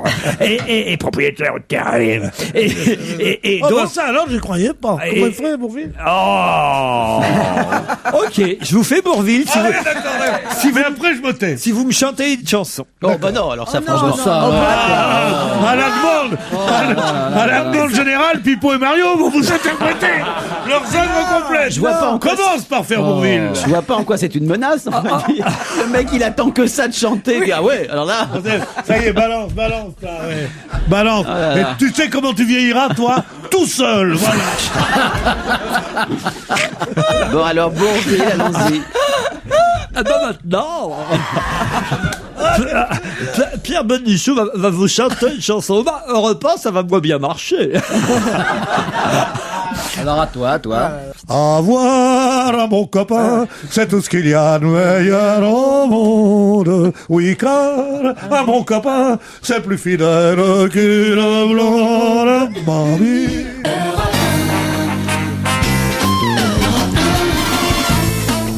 C'est la deuxième heure dont on va se gêner avec Gérard Miller, Christine Bravo, Philippe Alfonsi, Pierre Bénichou et Annie Lemoine. Oh là là. Là, je vous demande de prendre toutes les précautions avec le sujet qui vient, parce que je sais que ça peut déraper à tout moment. T'entends, Christine? Et je sais que nous sommes une antenne quand même nationale. Ah oui. Des enfants nous écoutent. Il faut quand même faire attention. Mais il y a une polémique, une grave polémique, qui s'étend sur une page entière dans le Parisien. Aujourd'hui, certains médecins spécialisés craignent pour leurs patients parce que revient à la mode quelque chose dont on n'entendait plus parler ces dernières années et qui aujourd'hui est, il faut le dire, très très couru. Je crois que c'est le retour des lavements. Le retour du lavement. Bonne réponse de Christine Bravo. Et alors ça, c'est incroyable. Dans la même semaine, on apprend que c'est plus la peine de boire des litres d'eau, ça ne sert pas à éliminer. On parle pas de boire, là. Non. Écoute ce qu'elle dit. On apprend que faut arrêter l'eau par le trou de balle et l'eau par la bouche. Oui. Donc moi je pense qu'il faut arrêter l'eau tout court. On a été des bonnes poires pendant de longues années. Il faut boycotter l'eau. Je suis tout à fait contre cette idée, car je milite depuis longtemps, depuis une quinzaine d'années, pour le retour des lavements. Je suis d'une génération à qui on a fait les lavements quand ils étaient petits, et c'était très bien, c'est mieux qu'une purge. Genre, vous avez un lavement de temps en temps, dès que tu avais 38 de fièvre. Depuis que j'ai 15 ans, depuis assez longtemps, depuis au moins 12 ans, bon, on ne fait plus de lavement. Et quand on dit aux médecins, ils disent, oh, le lavement! Oui, mais c'est très bien le lavement, ça vous nettoie de l'intérieur. C'est formidable. Eh ben, c'est pas vrai. C'est comme boire de l'eau, ça ne sert à rien. Aujourd'hui, on appelle ça l'hydrothérapie du côlon, hein, évidemment. C'est une arnaque sans nom. Il faut payer ça 100 € à des bonnes femmes naïves. Exactement. En leur disant, qu'ils vont maigrir. Une séance vaut en moyenne environ 100 €. On nettoie évidemment le gros intestin, ainsi. Ne vous laissez pas imposer un trop grand nombre de séances, nous dit le Parisien ce matin. Mais en tout cas, depuis quelques années, des machines super sophistiquées se chargent désormais de vous purifier de l'intérieur. Non, pas purifier de l'intérieur, mais faire un bon lavement avec le boc, avec ta tante qui tient le truc comme ça là-haut, puis le truc qui descend. Et tu dis, mais c'est très bien. Écoute, déjà, les C'est Français... formidable, un Cette lavement. tendance aujourd'hui, l'irrigation du Après, c'est tout clair et tout. Tu dis, ça y est, je suis neuf. Alors, ce qui est Oh, c'est terrible, bien. c'est que ça, c'est quand même le truc le plus terrible, je trouve, de l'article, parce que là, on est en train de vous montrer comment, effectivement, c'est devenu tendance de vous faire irriguer le côlon, hein, appelons ça comme ça. Irriguer le côlon. Bah oui. Oui, mais il y a des professions, qui sont obligées Alors, de le faire. au milieu de l'article, même les stars s'y mettent, 2 points. La sublime Juliette Binoche est une adepte régulière. C'est affreux. C'est affreux. Non, à non, chaque mais fois c'est- que je vais la Elle doit être voir. contente, Juliette Binoche, d'être citée en exemple dans un article sur les lavements. La pauvre. Vous savez qu'il y a des professions où c'est obligatoire. Ah bon? Oui, c'est plus que conseillé. C'est impossible de le faire bien si on ne fait pas ça. C'est les acteurs du porno qui disent ça. Pour des raisons que je ne vous dirai pas. Voilà. Oui, enfin, on a un peu deviné, vous voyez. Vous avez deviné? Ben oui, les acteurs de porno font Ne tout, dis c'est pas tout que tu as ça. connu des acteurs ou des actrices de porno. Avant de te connaître, idiot. Ah, j'ai eu peur. Tu vas pas être jaloux de mon passé, Ah, non? quand même. Si, un peu. Mais avant, c'était avec une poire que ça se faisait. Mais non! Ah oui. Ça, c'est ceux qui ont pas de maison. Ah oui? Que dont les mamans sont pas attentives. Alors, ils donnent une poire, tu te le fais Moi, tout je seul. crois me souvenir que Non, ma maman la avait famille une poire à entière. la fin à la mais il faut maison. savoir que tu peux avoir une accoutumance à ça. Et il y a des gens... oui. Mais je te D'ailleurs, jure... moi, j'ai pris un mec qui s'appelle Williams. Pourquoi William, j'ai pas compris. Il y a des addictions au lavement. Ah oui, il y a des addictions au lavement. Ah oui. Mais je te jure, il y a des gens qui... Moi, j'ai pris qui lavement première langue, d'ailleurs. Dire Paris-Mont, regardez Paris-Mont, Radio Paris et lavement. Bon, Tokyo Hotel, il chante uniquement en lavement. Hein. J'aime bien, c'est que tous les dérapages que vous craigniez, vous les avez faits. Hein. Oh, écoutez, de toute Alors il fait façon, une plaisanterie, après écoutez, ça il en fait la d'autres, et direction- tout est à lavement, la tu di- comprends? La direction de cette radio m'a dit l'émission mérite une purge. Alors.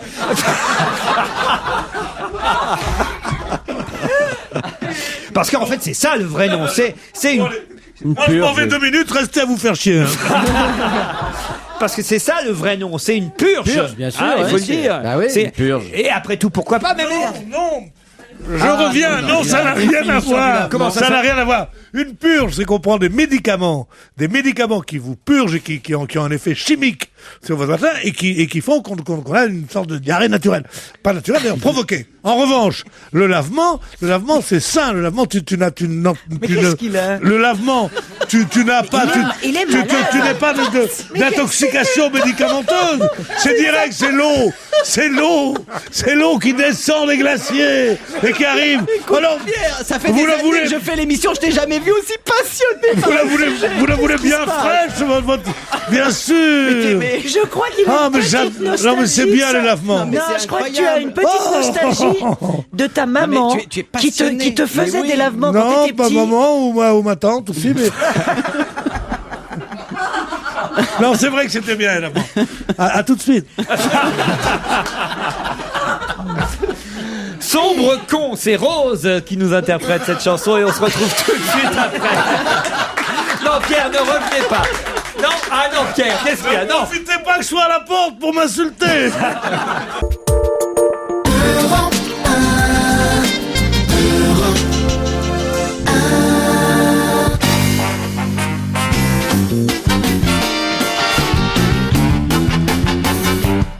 On va se gêner. C'est de Georges Clooney dont on va parler maintenant, puisqu'un film est sorti mort mercredi. Non. Tu voulais lui rendre hommage? Jeu de dupes est le film sorti dans 67 salles en France mercredi dernier. Et l'acteur de 46 ans a séduit manifestement toutes les journalistes qui ont eu l'occasion de l'interviewer à cette occasion. Faut dire que les stars américaines sont plutôt douées pour les interviews, contrairement parfois aux comédiens français qui rechignent à parler de leur carrière ou de leur parcours ou de leur passé. Clooney, lui, le fait volontiers. J'ai demandé à Philippe Alfonsi d'enquêter un peu, de nous tracer le portrait de ce comédien incroyable qu'est Clooney. Ce qui est formidable, c'est qu'il a ces interviews, justement, tout le monde a défilé dans son hôtel, 1/4 d'heure par journaliste, pas 1 minute de plus. Et en 1/4 d'heure, hop. Vous savez, Clooney, c'est quand même le fils d'un journaliste. Son père était un journaliste assez connu à la télé, dans le Kentucky. Et il a été élevé dans un milieu de communication, une jeune journalistique, etc. Son père était d'ailleurs un journaliste très rigoureux, on en reparlera tout à l'heure, et qui a énormément marqué ce personnage. Ça lui a donné notamment C'était un journaliste plutôt à gauche. Engagé, sa maman aussi. Il raconte que quand il était jeune, dans la fin des années 60, le père était engagé dans la lutte pour les droits civiques des Noirs. Et la maman, dans les trucs féministes, elle allait manifester en mini-jupe et elle brûlait ses soutiens-gorge avec les autres Américaines à l'époque, bon, etc. Mais, et il dit aujourd'hui, bon, mais aujourd'hui, moi, je suis un peu plus à gauche qu'eux. Parce qu'ils ont un vieux fond comme ça de catholique du Kentucky là, que je n'aime pas trop. Bon. Mais ce milieu journalistique lui a appris l'art de la communication. Et il faut dire qu'il est très très fort. Quand même, quand vous lisez ces interviews qui ont été faites au quart d'heure, c'est formidable. Il dit exactement ce qu'il faut dire pour faire l'anti-vedette. Qu'il est peut-être d'ailleurs, profondément, parce que c'est vrai que c'est un type profondément engagé, c'est un type qui croit à ce qu'il fait profondément, mais il a aussi l'art de la communication, c'est extraordinaire. Par exemple, il dit « Oh, je suis pas très futé, mais ce qui est bien, c'est que je le sais. » Bon, alors, il est pas très futé, il est extrêmement futé, extrêmement malin, bon. En revanche, ce qui est très très bien, c'est qu'il assume. Quand on lui dit, par exemple, quel est pour vous le plus bel endroit du monde, etc., dont vous rêvez, et il dit, ma villa du lac de Côme. Cette villa, vous l'avez vue dans Ocean's 11. C'est un endroit absolument magnifique. Je sais pas si vous avez vu, c'est une villa princière qui est là sur les bords du lac de Côme. Et là, il assume parfaitement ça. En Italie, bien sûr, oui. Et oui. Non, il faut préciser quand même. Et il raconte comment il va à chaque fois il peut s'échapper. Il arrive en avion, il saute sur sa moto, il va dans sa villa et c'est là qu'il écrit, c'est là qu'il reçoit ses potes, etc. Bon. Donc, vous voyez, c'est à la fois le type de gauche, très engagé. On va parler de ça parce qu'il a fait des films depuis qu'il est acteur, producteur et réalisateur. Il a fait pratiquement que des films engagés. Malgré tout, il assume parfaitement le fait d'être riche, d'être célèbre, etc. Il a même ce mot assez marrant, je trouve, dans ses interviews. Il dit quoi? Les acteurs qui se plaignent des paparazzis, bah oui, il y a des paparazzis qui nous emmerdent. Mais vous savez, quand j'ai commencé dans la vie et que j'étais vendeur de chaussures dans le Kentucky, j'aurais pas aimé qu'on me dise que les vedettes se plaignaient. Et vous voyez, il est comme ça, ce type-là. Il est nature, il est beau comme un dieu, il est riche, mais comment tu fais l'amour, il est pas beau comme un dieu. Je ne fais pas l'amour avec toi, moi. Je dis simplement que je déteste les mecs beaux. Parce que non seulement ils sont bêtes, mais ils sont méchants en plus. Et il n'y a aucune amertume dans ce que je dis. Alors, il n'est ni bête ni méchant, bien qu'il dise qu'il soit pas très malin. Et alors, toujours avec son père, parce que je crois que ce garçon l'a énormément marqué. Toujours avec son père, il a fait notamment un film documentaire sur le Darfour. Et il est extrêmement blessé du peu de résultats. Ça a eu un tapage international énorme, etc. Il a été terriblement blessé du fait que ça n'a eu pratiquement aucun résultat politique. Mais absolument rien. Vraiment, un coup d'épée dans l'eau. Bon. Et quand on lui pose, par exemple, bien sûr, la question que tous les journalistes lui posent, sachant qu'il est engagé, qu'est-ce que vous pensez des Jeux Olympiques à Pékin, etc. Il raconte que lui a été à Pékin, bien avant ça. Et qui n'est pas pour le boycott des Jeux, mais qui est pour le boycott des cérémonies d'ouverture et de clôture. Et il raconte que quand lui a été à Pékin, c'était pour précisément leur parler du Darfour, parce que vous savez que c'est les Chinois qui soutiennent les Soudanais. Et il a été là-bas, non pas pour leur parler du Tibet ou quoi que ce soit, mais pour leur parler du Darfour. Donc il est d'autant plus sensibilisé à cette affaire actuellement sur le Tibet. Il rappelle en effet qu'il y a ça, qu'il y a aussi les droits de l'homme en Chine, et qu'il faut, en effet, il faut vraiment réagir contre ça. Enfin, dernier point, il dit à tout le monde, parce que qu'il soutient Obama, et il donne une bonne raison. D'abord, il a un charisme formidable, ça peut totalement changer la vie politique américaine, et, dit-il, pour moi, la chose la plus importante, c'est qu'il a été, avant la guerre en Irak, contre cette guerre, comme moi, et ça, je trouve qu'il fallait être courageux pour l'être. Moi, je me suis fait insulter, je me suis fait traiter de traître par tous les magazines américains à cette époque-là. Il a fait la même chose, c'est très bien qu'aujourd'hui il soit candidat. Voilà qui est ce garçon, qui assume à la fois, et à l'américaine, ça c'est tout à fait, les gens riches aux États-Unis assument parfaitement le fait d'être très à gauche. Voilà pour Georges Clooney. Moi, je voudrais juste ajouter, parce que tout à l'heure, je disais que samedi soir, j'avais la chance d'avoir un acteur américain, une star américaine sur le plateau, Samuel L. Jackson. C'est vrai que quand on voit la façon, même si c'est 15 minutes, la façon dont les Américains répondent aux questions et la façon dont ils savent faire le show sur un plateau télé par rapport. Vous avez, je vais pas citer le nom, mais vous avez, j'ai eu quelques expériences ces dernières semaines à la télévision de comédiennes qui sont là, alors vous faites la promo de leur film pendant un quart d'heure, puis au bout d'un quart d'heure, fait bon, alors on va parler un peu de votre filmographie, sans même des questions forcément personnelles ou sur la vie privée. Ah, maintenant, on va pas parler de tous mes films quand même. Ah oui, ça vaut 2h30 avec des acteurs ça, j'ai déjà français. fait, puis maintenant, je vais pas reparler de ça, Et puis là, vous avez un mec qui débarque et paf, et à peine vous évoquez éventuellement le fait que il ait connu l'alcool et la drogue, et paf, et il raconte tout, il dit comment sa femme l'a sorti de là. Enfin, c'est exceptionnel C'est leur la façon. politesse anglo-saxonne. C'est exceptionnel leur façon de faire, et franchement là, c'est quand même des leçons à donner à Clotilde Courreau et Emmanuel Béard, mais j'ai pas cité leur nom.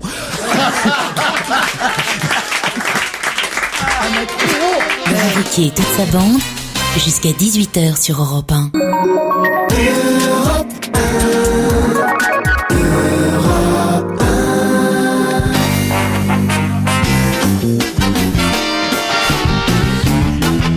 Christine Bravo, Annie Lemoine, Pierre Bénichou, Gérard Miller, Philippe Alfonsi et Serge Liado au téléphone. Bonjour Serge. Bonjour Laurent. Et Bonjour à comme tous. chaque vendredi, Serge nous propose une séquence sujet tabou, les chansons qu'on n'ose plus passer, les chansons qui ont parfois choqué, les chansons qui dérangent ou les sujets qui dérangent. Et après avoir évoqué des tas de sujets étonnants, je me disais, mais qu'est-ce qu'il va bien pouvoir nous trouver pour cette semaine? Là, vous avez trouvé le racisme, la xénophobie et l'antisémitisme.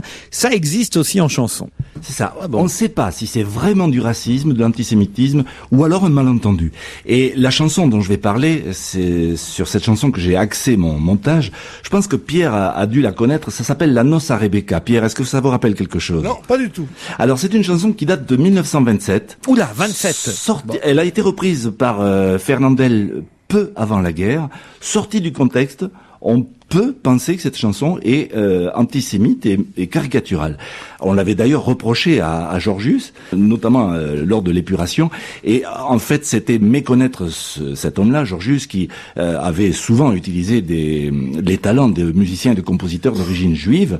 Et lui-même avait fait une chanson anti-hitlérienne qui s'appelle « Il travaille du pinceau ». Fernandel lui-même aussi avait fait une magnifique chanson qui dénonçait la propagande nazie. N'empêche que c'était surtout méconnaître le milieu juif parisien de l'époque qui avait adopté cette chanson-là, La Noce à Rebecca, au point que dans certains mariages juifs, il y avait toujours quelqu'un pour la chanter et on reprenait en chœur le refrain, ce qui de nos jours paraît impensable. Et c'est justement pour ça que on est en train de traiter d'un tabou, parce que aujourd'hui le mot juif, le mot arabe, le mot noir dans un sketch ou dans une chanson, ça dérange un peu, quoi. Et c'est là qu'on se demande s'il y a certains antiracismes qui ne confinent pas à une certaine forme de racisme. Voilà pourquoi vous avez au milieu de cette chanson intercalé des extraits de Coluche qui vont, ces extraits, nous rappeler qu'effectivement parfois les mots noirs ou arabes pouvaient aussi déranger. Moi, à l'époque des sketchs de Coluche, un peu plus aujourd'hui. Dans 10 ans, on parlera encore de la noce à Rebecca. Docteur Bloom mangeait avec ses doigts. Sa femme lui dit par 2 fois: ça te donne un très mauvais air, tu n'as donc pas de couvert. Il lui répondit vivement: ne me fais pas de reproches. Comme il était un argent, je l'ai mis dans ma poche. Qu'est-ce que vous pensez du racisme? Ah, ben, moi, je m'en fous, du moment qu'on vient pas m'emmerder chez moi, Voilà que la poche d'un gousset dessous tombèrent sur le parquet. Tout le monde se précipita, une bagarre éclata. Madame Coffin fut blessée et conduite à l'hospice. Les dessous furent retrouvés, cachés entre ses cuisses. Si votre sœur parlait d'épouser un Portugais, que diriez-vous? Ah, ben, ma sœur, elle fait ce qu'elle veut, ma sœur, moi, je m'en fous, De toute façon, j'y cause plus depuis qu'elle sort avec un noir, alors. L'oncle Schwartz offrit des cigares, Monsieur Schmutz en prit un dardard. Mais il dit au moment de fumer: j'ai le bouquet pas coupé. Père Meyer cria très fort: pas coupé, c'est tragique. Foutez-moi cet homme-là dehors, c'est un sale catholique. Il y a un mec qui fait pas de différence, alors moi je veux dire, je suis pas raciste, je veux dire, alors pour moi, tous les, je veux dire, c'est les blancs, les français, les noirs, les arabes, les juifs, Non, pas les juifs, oui, t'as raison. Coluche et Fernandel, aujourd'hui tabou alors, Serge Liado. Il me semble que c'est un sujet qu'on n'évoque pas sans marcher un peu sur les œufs. Pierre Bénichou. Alors je vois venir notre ami là-dessus, parce que quand tu dis c'est un sujet qui est devenu tabou. C'est-à-dire que on ne peut plus rigoler librement de tout. Eh ben, c'est un peu vrai, parce que justement, à l'époque, c'est 1900, dans les années 25-30, on croyait qu'on pouvait impunément rigoler avec le juif cupide, le juif qui met les cendriers en argent dans sa poche, et la Madame Kaufmann, comme on dit, qui tient les 2 sous qu'elle a ramassés par terre dans ses cuisses. C'est absolument immonde, c'est horrible. Mais à l'époque, on ne le disait pas, parce que dans la bonne société juive, on pensait que c'était pas les vrais juifs, c'était pas les vrais juifs de France, c'était les marchands de casquettes qui étaient comme ça. Donc, on était là-dedans. Eh ben, ce truc-là, ça a donné l'antisémitisme, qui est devenu après ça l'antisémitisme d'État, et qui est devenu après ça l'hitlérisme, et toute cette chose-là. Donc, c'était une chose déjà nauséabonde, mais on n'osait pas le dire. Voilà. Et d'ailleurs, il y a une phrase formidable où tu vas tout comprendre de mon point de vue là-dessus, c'est que un écrivain très célèbre qui s'appelait Georges Bernanos a dit, qui était d'un antisémite gentil, comme on disait des années 30, il a dit absolument révolté par ce qui s'était passé dans les camps de concentration ailleurs, il a dit Hitler a déshonoré l'antisémitisme. Donc c'est vrai que c'est une phrase terrible. C'est une phrase terrible parce qu'il n'y a jamais eu d'honneur à être antisémite. Mais on comprend bien ce qu'elle veut dire. Et bien aujourd'hui cette chanson est tout simplement déshonorante. Voilà ce que je veux dire. Gérard Miller. Alors je rajouterais juste sur Georgius, sauf erreur de ma part, qu'il était par ailleurs connu, mais je dis sauf erreur parce que j'ai plus en tête exactement, mais pour ses sympathies quand même pour l'extrême droite. Il me semble notamment qu'à un certain nombre d'occasions, il avait protesté contre la présence de chanteurs étrangers. Enfin, c'était pas non plus absolument un grand démocrate. Il faudrait le vérifier, mais il me le semble. Non, je voulais faire simplement répondre à Pierre, que je comprends ce qu'il dit est tout à fait vrai. C'est tout à fait vrai, mais les chansons et les humoristes, les chanteurs et les humoristes se sont permis de faire des blagues ou des sorties comme ça sur l'antisémitisme ou sur le racisme dans les années 60 ou 70 qu'on ne fait plus aujourd'hui. C'était après la guerre, c'était après Hitler. Je veux dire, je crois que ce qui aujourd'hui fait que tout d'un coup on redevient beaucoup plus attentif à tout ça, c'est le communautarisme. C'est le fait que les gens se sont refermés sur leur communauté. Une chanson, mais celle-là signée Serge Liado et qui revient sur l'intervention du chef de l'État hier soir à la télévision. C'est la chanson flash du jour. Aujourd'hui, toutes les infos nous parlent du Sarkocho. C'était un entretien télévisé en direct de l'Élysée, dans une pièce bien décorée, au sol rétro éclairé. Nicolas en costard tellement discret qu'à peine on le reconnaissait. Mais il y avait seulement 11 millions de gens devant leur petit écran. C'est mal parti pour faire mieux que Danny Boone et ses ch'tis, pendant que parlait Sarkozy. Où était Alliot-Marie avec Bernard Laporte et Chivardi et Jean-Louis Debré aussi. Bernadette et Claude Chirac étaient de la partie pardi. Ils étaient allés voir Canteloup, les Filous, les Sapajous. Il y avait une soirée people dans un musical. Si au bal des hypocrites, il y a du monde comme dit Sarkozy. Ceux qui étaient à l'Olympia, eux ne le sont pas, Bravo Serge. À lundi, bon week-end. À lundi. Roger Isabelle au téléphone maintenant pour les sports du week-end. On va suivre de la Formule 1, du rugby, de la natation, du football. Évidemment, on est un peu en retard pour tout vous dire, Roger. Alors on va essayer d'aller à l'essentiel. Un point sur les championnats de France à Dunkerque de natation pour commencer, Roger. Oui, on va sprinter. Oui. Avec de l'eau chaude et de l'eau froide. De l'eau chaude pour les sprinteurs français, précisément, puis de l'eau froide pour Laure Manodou. Jamais, vous l'avez constaté, la France n'avait connu un tel niveau dans un championnat national, si qualifié pour le 100 mètres et le relais 4 x 100 mètres avec Bernard en chef de file, bien sûr. Lui, il a réussi ses championnats, Alain Bernard. Ah, parfaitement. Et les autres aussi, les autres coureurs de 100 mètres, puisque s'ils maintiennent ce niveau, les Français peuvent vraiment viser un titre olympique en relais 4 x 100 mètres à Pékin. Parfait. Et chez les filles, alors ? Alors, chez les filles, on va parler de Laure Manodou, on va la revoir aujourd'hui sur 200 mètres d'eau en série, et puis en demi-finale et probablement en finale du 800. Alors, en début de semaine, elle a refusé de recevoir sa médaille de bronze sur le podium du 400 mètres, et puis elle a déclaré forfait. Ça, c'est beaucoup plus surprenant sur le 200 mètres, dont elle détient pourtant le record du monde. Est allée s'effondrer en pleurs dans les bras de ses parents. Alors, drame de Malodou, le drame qu'elle vit en ce moment. C'est peut-être que elle devient un petit peu plus mature, qu'elle est moins insouciante et que elle se pose peut-être un petit peu trop de questions avant les courses. Et quand même, la question se pose, puisque on l'avait posée au moment de la séparation entre elle et son entraîneur.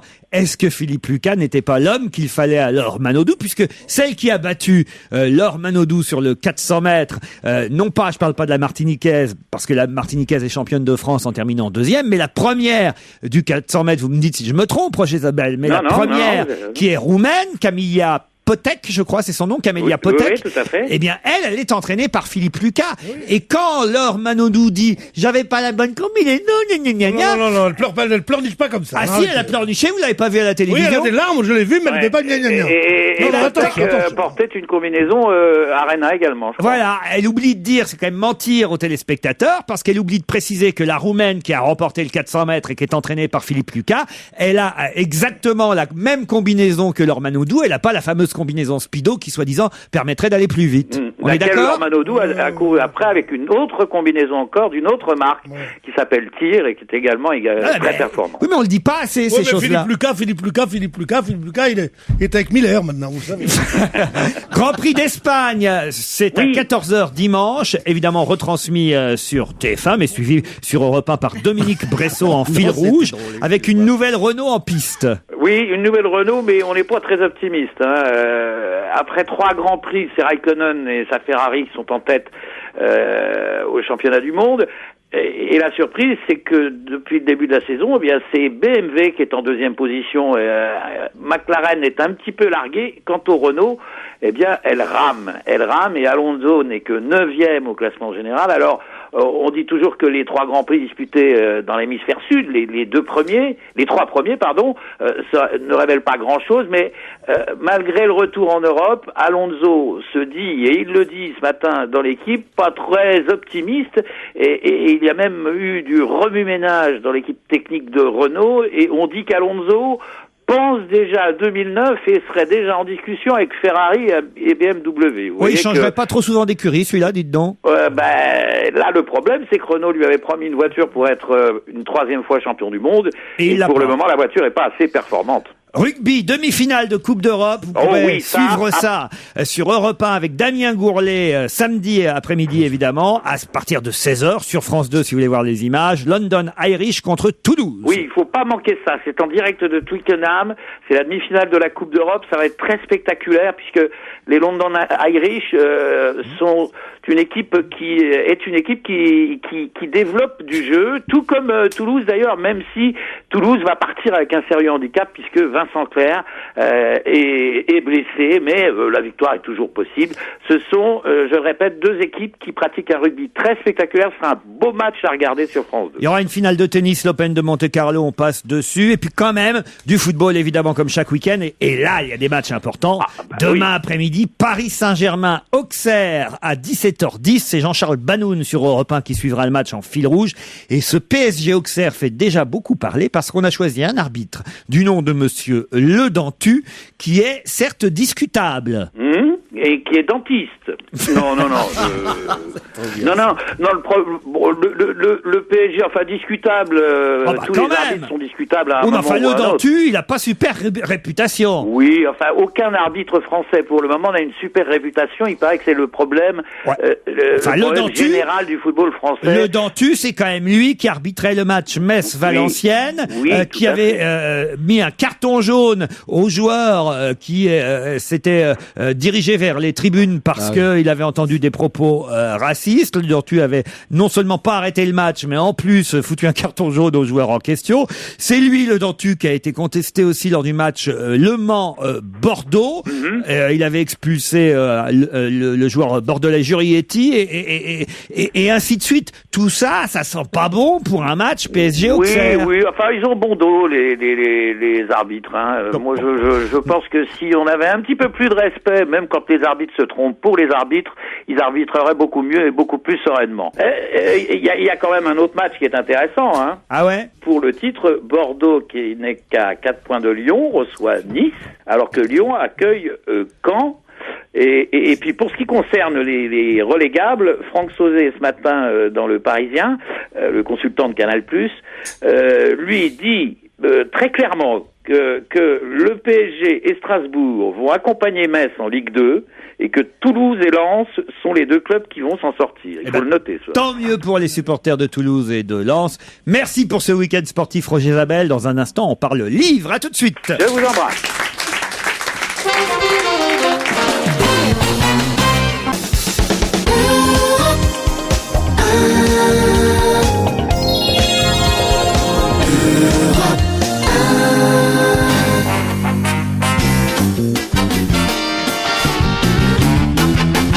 Le livre de la semaine, Annie Lemoine, Gérard Miller, Pierre Bénichou, Christine Bravo, Philippe Alfonsi. Attention, c'est très spécial, le bouquin dont on va vous parler.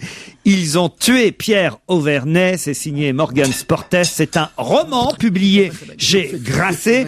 Gérard l'avait lu avant les autres. C'est sur conseil de Gérard Miller que nous allons parler de ce livre. J'espère que ce livre aura passionné vos camarades. Gérard, je n'en sais trop rien. J'ai envie de commencer par Annie Lemoine pour qu'elle nous dise un petit peu de quoi il s'agit exactement pour ceux, par exemple, qui ne sauraient pas qui est Pierre Auvernais. Alors Pierre Auvernais, alors je vous parle d'un temps que les moins de 20 ans ne peuvent pas connaître, bien évidemment. Si je vous dis militant maoïste, c'est quelqu'un qui idéalisait la Chine de l'époque. On est en 72, on se relève à peine de 68, la révolution a avorté, mais il y a des gens qui ont encore ça en tête. Gérard en parlera bien, parce que c'était un militant maoïste aussi. Et Auvernais, qui a travaillé une année, qui vient d'un milieu très simple, ses parents sont paysans, il a travaillé une année chez Renault, à Boulogne, usine qui est rasée, qui n'existe plus non plus, vraiment, il reste une grille à l'entrée.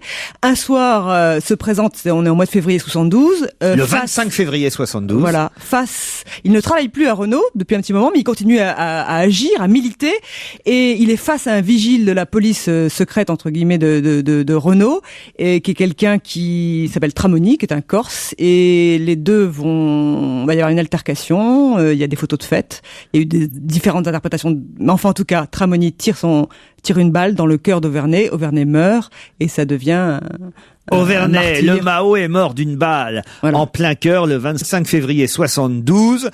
On raconte, d'ailleurs c'est sur la 4e de couverture du livre, que derrière le cercueil de cet inconnu, il y a plus de 200 000 personnes, parmi lesquelles Simone Signoret, Jean-Luc Godard, André Glucksmann, Lionel Jospin et j'en passe, écrit Morgan Sportes. Ça vous a plu? Oui, parce que ça fait revivre une époque qu'on a complètement oubliée, l'époque où on construit des voitures dans la banlieue de Paris, les R4, les R6, l'époque où il y a des gens qui bossent dur. En France, il n'y a pas les 35 heures. L'époque où il y a des gens aussi qui militent pour des idées, il y en a plus tellement, je trouve, en ce moment. Il y a une espèce de nostalgie dans ce livre, même s'il y a la mort d'un homme. Et puis c'est émouvant parce qu'il y a les parents qui disent très vite, il est mort pour rien. Alors, et c'est toute la question du livre, est-ce qu'il est mort pour quelque chose? Christine, bravo. Moi, je dois dire que je suis une fan de Morgan Sportes, mais alors, depuis toujours, je t'aime, je te tue. C'est un formidable conteur. Et l'histoire est magnifiée par le style de Morgan Sportes. L'histoire factuelle, moi je la connais pas. J'ai passé mon bac en 74, même si j'ai des vagues souvenirs de cette affaire. C'était effectivement l'époque de Renaud Billancourt, l'épopée des factions radicales de l'extrême gauche qui traitaient les communistes et la CGT de vendus à la solde des patrons et des bourgeois, ce qui me fait quand même mourir de rire. Mais alors, ce qui m'a plu là-dedans, c'est que on voit que c'était pas des tendres, c'était des mecs violents, alcoolos, ils foutaient la trouille à tout le monde, ces mecs d'extrême gauche. Alors j'ai retrouvé des petits extraits comme ça. C'était des voyous, des blousons noirs, comme on disait à l'époque, pareil aux bandes de banlieue. Aujourd'hui, les gars du Bas-Meudon, ce qui les intéressait, c'était la cogne pour tout. Là, c'était la cogne pour la cogne. Auvernais aimait fréquenter cette bande, il picolait avec eux dans les bistrots de la place nationale à Billancourt. Alors j'ai adoré, évidemment, la mise en scène de Morgan Sportes, et là, il a eu vachement raison, Gérard, de vous recommander ce bouquin, parce que même quand on n'est pas un mec d'extrême gauche ou qu'on l'a pas été, on se rend compte de ce que c'était, et c'est à recommander au moment où on célèbre mai 68, les 40 ans de mai 68, évidemment à la jeunesse, pour qu'ils voient ce qu'était l'époque. Très beau portrait de l'époque. Alfonsi. Je trouve que ce livre est passionnant, parce que c'est en effet, comme vient de le dire notre camarade, quelque chose de très bien écrit, de très bien mis en scène, de très bien enquêté aussi, parce qu'il y a une enquête auprès des gens encore vivants. Mais il manque, parce qu'il y a une thèse dans ce livre. C'est pas, il y a une thèse, c'est le titre même. Ils ont tué Auverney. Qui a tué Auverney? Alors, qui a tué Auverney? C'est les dirigeants Mao de l'époque, c'est derrière les dirigeants de Mao de l'époque manipulés, parce que c'est la thèse du livre qui est en filigrane, manipulés par les services de police ou par les services spéciaux, peut-être même par la CIA, pour renverser le Parti communiste et pour abattre la CGT, parce que c'est ça la thèse du bouquin. Ça, il manque simplement une vraie enquête journalistique derrière ça, parce que c'est passionnant. Si c'était vrai, c'est formidable. Mais bon, on ne le voit pas. C'est dit, c'est suggéré, c'est pas prouvé. C'est pas prouvé. Voilà. Et ça, c'est moi ce qui m'a un petit peu gêné dans ce livre, qui par ailleurs est formidable. Moi, j'ai appris plein de choses. Moi, j'étais journaliste pendant tous ces temps-là. Il y a plein de choses que je ne savais pas et que j'ai trouvé extraordinairement bien racontées dans ce livre. Bon, c'est vrai. Ne serait-ce que la diffusion sur France 2 des photos qui ont été prises au moment de l'assassinat d'Auverney. Bon, on voit très bien, en effet, tout ce qui se passe, c'est diffusé à l'antenne, ça fait un scandale épouvantable. Bon, et on s'aperçoit après que les photos ont été manipulées par les Mao. Bon, c'est que les photos ne sont pas dans le bon ordre. C'est un juge d'instruction qui s'en rendra compte bien longtemps après. Les journalistes n'ont pas fait attention à ça. J'étais dans le coup. J'étais là, dans la chaîne à ce moment-là. Et on n'a pas eu du tout conscience de ça. Enfin, moi, à ce moment-là, j'étais plutôt grand reporter, j'étais plutôt à l'autre bout du monde. Mais il n'empêche que j'étais passionné. Cette manifestation nous a tous mobilisés pour les obsèques d'Auverney. Mais il n'empêche que je n'avais pas du tout cette vision qu'il révèle dans ce livre.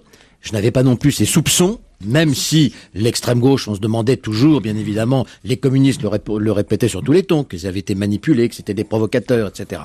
Moi, ce qui m'a un peu amusé, mais j'allais dire de façon un peu triste, c'est que, en effet, les grands noms, le fameux Victor, dont Gérard nous parlera certainement mieux que moi, il a fini rabbin avant de mourir. Et puis le Glucksmann, vous voyez où il est aujourd'hui. Alors c'est vrai que le Glucksmann, on se dit, c'est vrai qu'il était déjà dans le même combat hier qu'aujourd'hui. Bon, il y a une certaine tristesse de gens qui ont mal fini, voilà, qui ont mal terminé ce parcours, qui était un parcours plein. Je sais pas s'il était plein de violence, il était plein de romantisme, il était plein d'idées, il était plein de générosité également aussi, parce que tu dis pas ça. Mais si, cassage de gueule des délégués CGT. Mais oui, non. Alors ça, en effet, l'action contre la CGT à l'intérieur de Renault et l'acharnement sur la CGT, sur les communistes, est quelque chose d'extrêmement troublant. Et je vous dis, il manque une vraie enquête journalistique derrière pour aller au bout. Pierre Bénichou puis Gérard. Moi, j'ai adoré ce livre. J'ai trouvé, en effet, qu'il était très bien écrit, très bien montré. Et ce que vous ne dites pas, c'est que Pierre Auverney n'est que le prétexte pour montrer le déroulement en France de l'après-mai 68. Et ça commence quand mai 68 vient de finir, et ça finit plusieurs mois après, plusieurs années après, 64 ans après, et on voit comment ces mouvements révolutionnaires, cette explosion de la jeunesse de mai 68 a voulu être, on a essayé de le changer en mouvement révolutionnaire, et ça a failli. Ce qu'il ne dit pas du tout dans le livre, c'est que, merci mon Dieu, que ça ne se soit pas terminé dans le sang, comme en Allemagne, et comme en Italie. C'est-à-dire qu'ils n'ont jamais tué de gens. Ce Nogrette qu'ils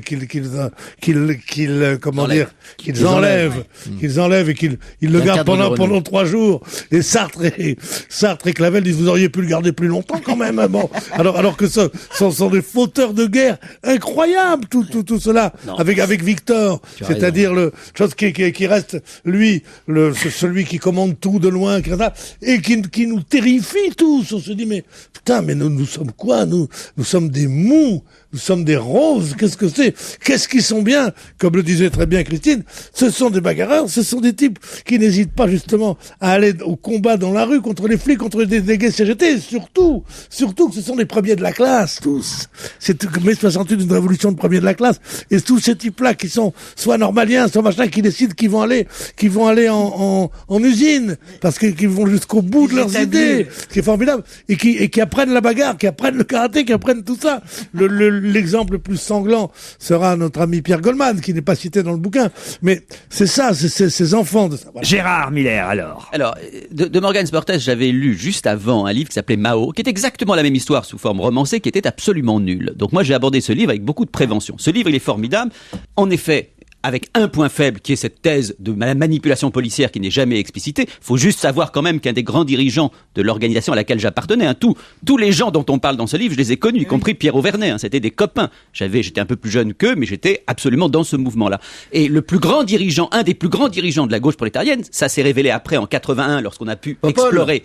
Je sais pas pourquoi il appelle Popol, il s'appelait Joseph, c'était un ancien mineur qui était un flic DRG. Oui. Ça suffit déjà qu'il y ait eu cette dimension-là. Moi, je me souviens de l'avoir interviewé, ce mec. Donc ça suffit, c'est pas la peine d'imaginer une manipulation plus grande, c'était déjà assez fou. Mais ce qu'il faut savoir de ce livre, et c'est ça qui est formidable, c'est que on parle très souvent des étudiants, des premiers de la classe, mais là, on voit vivre tous ces jeunes ouvriers que j'ai connus, tous ces jeunes prolos comme Pierre Auvernet, qui étaient des vrais enragés, qui étaient des vrais prolétaires, qui n'en pouvaient plus de cette vie épouvantable de l'époque. Il y a une description de la vie de l'époque qui est formidable, de ce que c'était que la misère ouvrière. Et moi, ce que je trouve formidable, c'est qu'on comprend pourquoi nous avons été révoltés à cette époque-là. On était révoltés parce qu'on connaissait ces jeunes gars-là qui nous racontaient ce qu'était leur vie. Nous, qui étions des fils de bourgeois, on voyait ça. Et donc, la violence de l'époque, il faut la resituer dans un contexte où la société, dans son ensemble, était très violente. C'est un livre passionnant qui fait... Attendez, je termine juste sur ce point. C'est qu'il a donné, Morgan Sportes, la parole à tous ces gens qu'on n'interviewe jamais dans les livres, tous ces jeunes ouvriers, tous ces jeunes immigrés de l'époque. Mais tu as quand même l'impression, toi qui as été justement un militant Mao, d'avoir quand même été quelque peu manipulé par un certain nombre. Pas du tout. Moi, j'ai écrit pour Paris Match un article. Et de Simone de Beauvoir est épouvantable et catastrophique. Sartre a eu une influence, comme Clavel, beaucoup plus limitée qu'on imagine. Moi, j'ai dit une chose très simple. Nous étions à la fois les marionnettes, mais aussi les marionnettistes. Personne ne nous a manipulés. Nous étions foldingues à l'époque, qu'on ne prétende pas qu'on a eu des chefs supérieurs qui ont tiré les ficelles. Si, Victor a tiré les ficelles. Qui? Victor a tiré les ficelles. Victor était l'un de nos dirigeants. L'impression d'être dans une réunion secrète. Il a dirigé le mouvement. Pierre Bénichou. Il y a une chose que je veux dire quand même. Victor j'ai vécu cette époque passionnément. Je répète, Victor a tiré les ficelles. C'était une époque incroyable. J'ai vécu cette époque passionnément. Moi, c'est pas mon adolescence, j'avais déjà 30 ans, mais 2 fois. C'était quelque chose de formidable parce qu'on se disait, est-ce que c'est vrai que c'est le populo qui en a marre de cette vie qu'il a et qui se révolte. Et là, j'ai vu un truc, c'est quand ils enlèvent Nogrette, le chef du personnel. Au bout de 4 jours, Nogrette sort de sa captivité et il parle à sa femme au micro d'une radio concurrente et il dit, chérie, ça va, ils ont pas été trop méchants. Allez, te fais pas de mousse. Et je me suis dit, c'est lui le prolétaire. Bien sûr qu'il est prolo. Et c'est pas Victor et les autres qui disent, allons-y, camarade. Non, Annie, le camarade, c'est lui. Annie. Voilà. Écoutez, si on pouvait réveiller Pierre Auvernet aujourd'hui, et on lui expliquerait quoi alors? Regarde en Chine, ils fabriquent tout, c'est devenu l'usine. Mais comment il comprendrait ça? Morgan Sportes, c'est le nom de l'auteur. Ils ont tué Pierre Auvernet, c'est le titre du livre. On se retrouve avec Monique Pantel dans un instant pour le cinéma.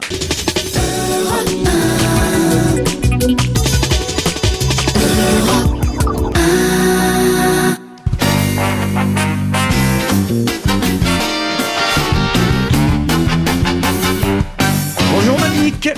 Allô? Il va me mordre, il me mord. Au secours, je suis contaminée. Fermez le micro. De quoi parle-t-elle? Je regarde les films, ça c'est pas Clooney, c'est pas Cash. C'est Rec. Rec? Mais évidemment. Ah, un film espagnol. C'est formidable. C'est le film le plus fort, le plus intelligent, le plus effrayant de la semaine. C'est vrai? Oh, c'est génial. Pendant 1h30, j'ai sursauté, crié, tremblé. Ma jeune voisine se marrait, mais se m'en foutait. Les 2 jeunes réalisateurs espagnols qui ont fait ce film sont des surdoués. Interdit aux moins de 12 ans, attention. Hein. Oui, mais moi, quand même, j'ai pu rentrer par faveur spéciale. C'est magnifique.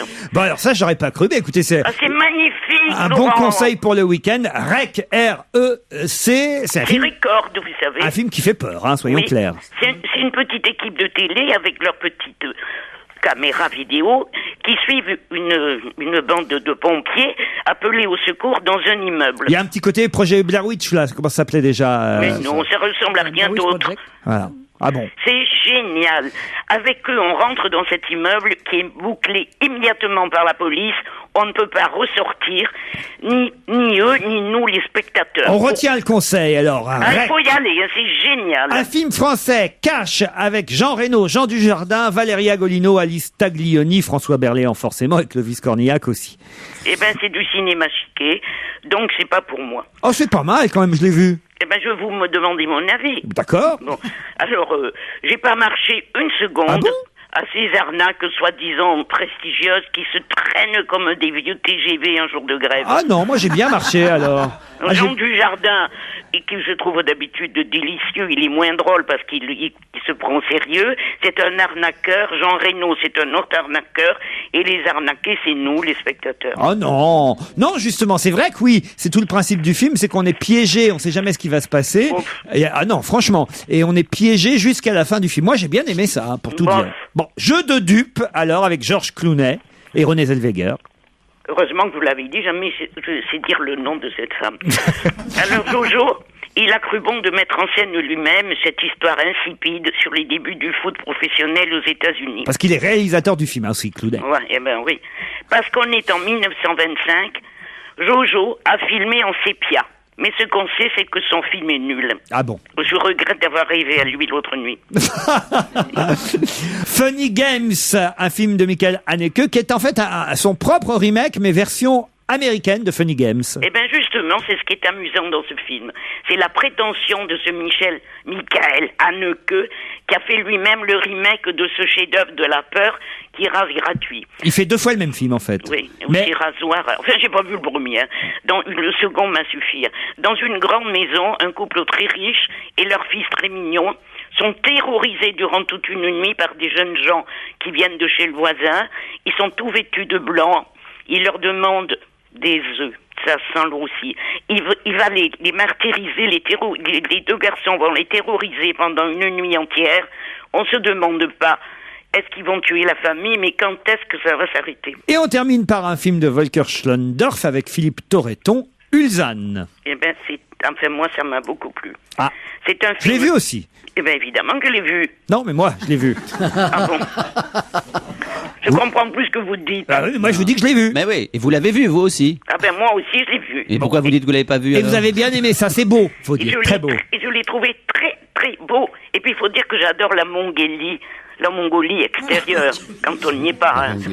Mais il est magnifique, Torreton. J'adore la Mongolie extérieure quand on n'y est pas. Oui. Et alors lui, il est là, Torreton, il se balade, il fait une gueule, on comprend pourquoi. Parce qu'il est très malheureux, on sent qu'il lui est arrivé un malheur.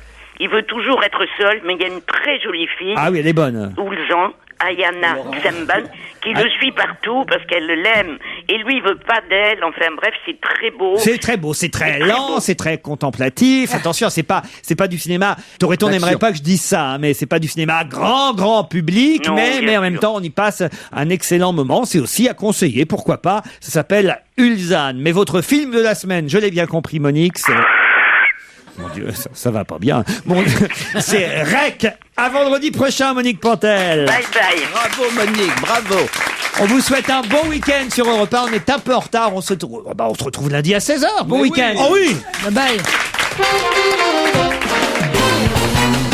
Retrouvez toute Europe 1 sur europe1.fr.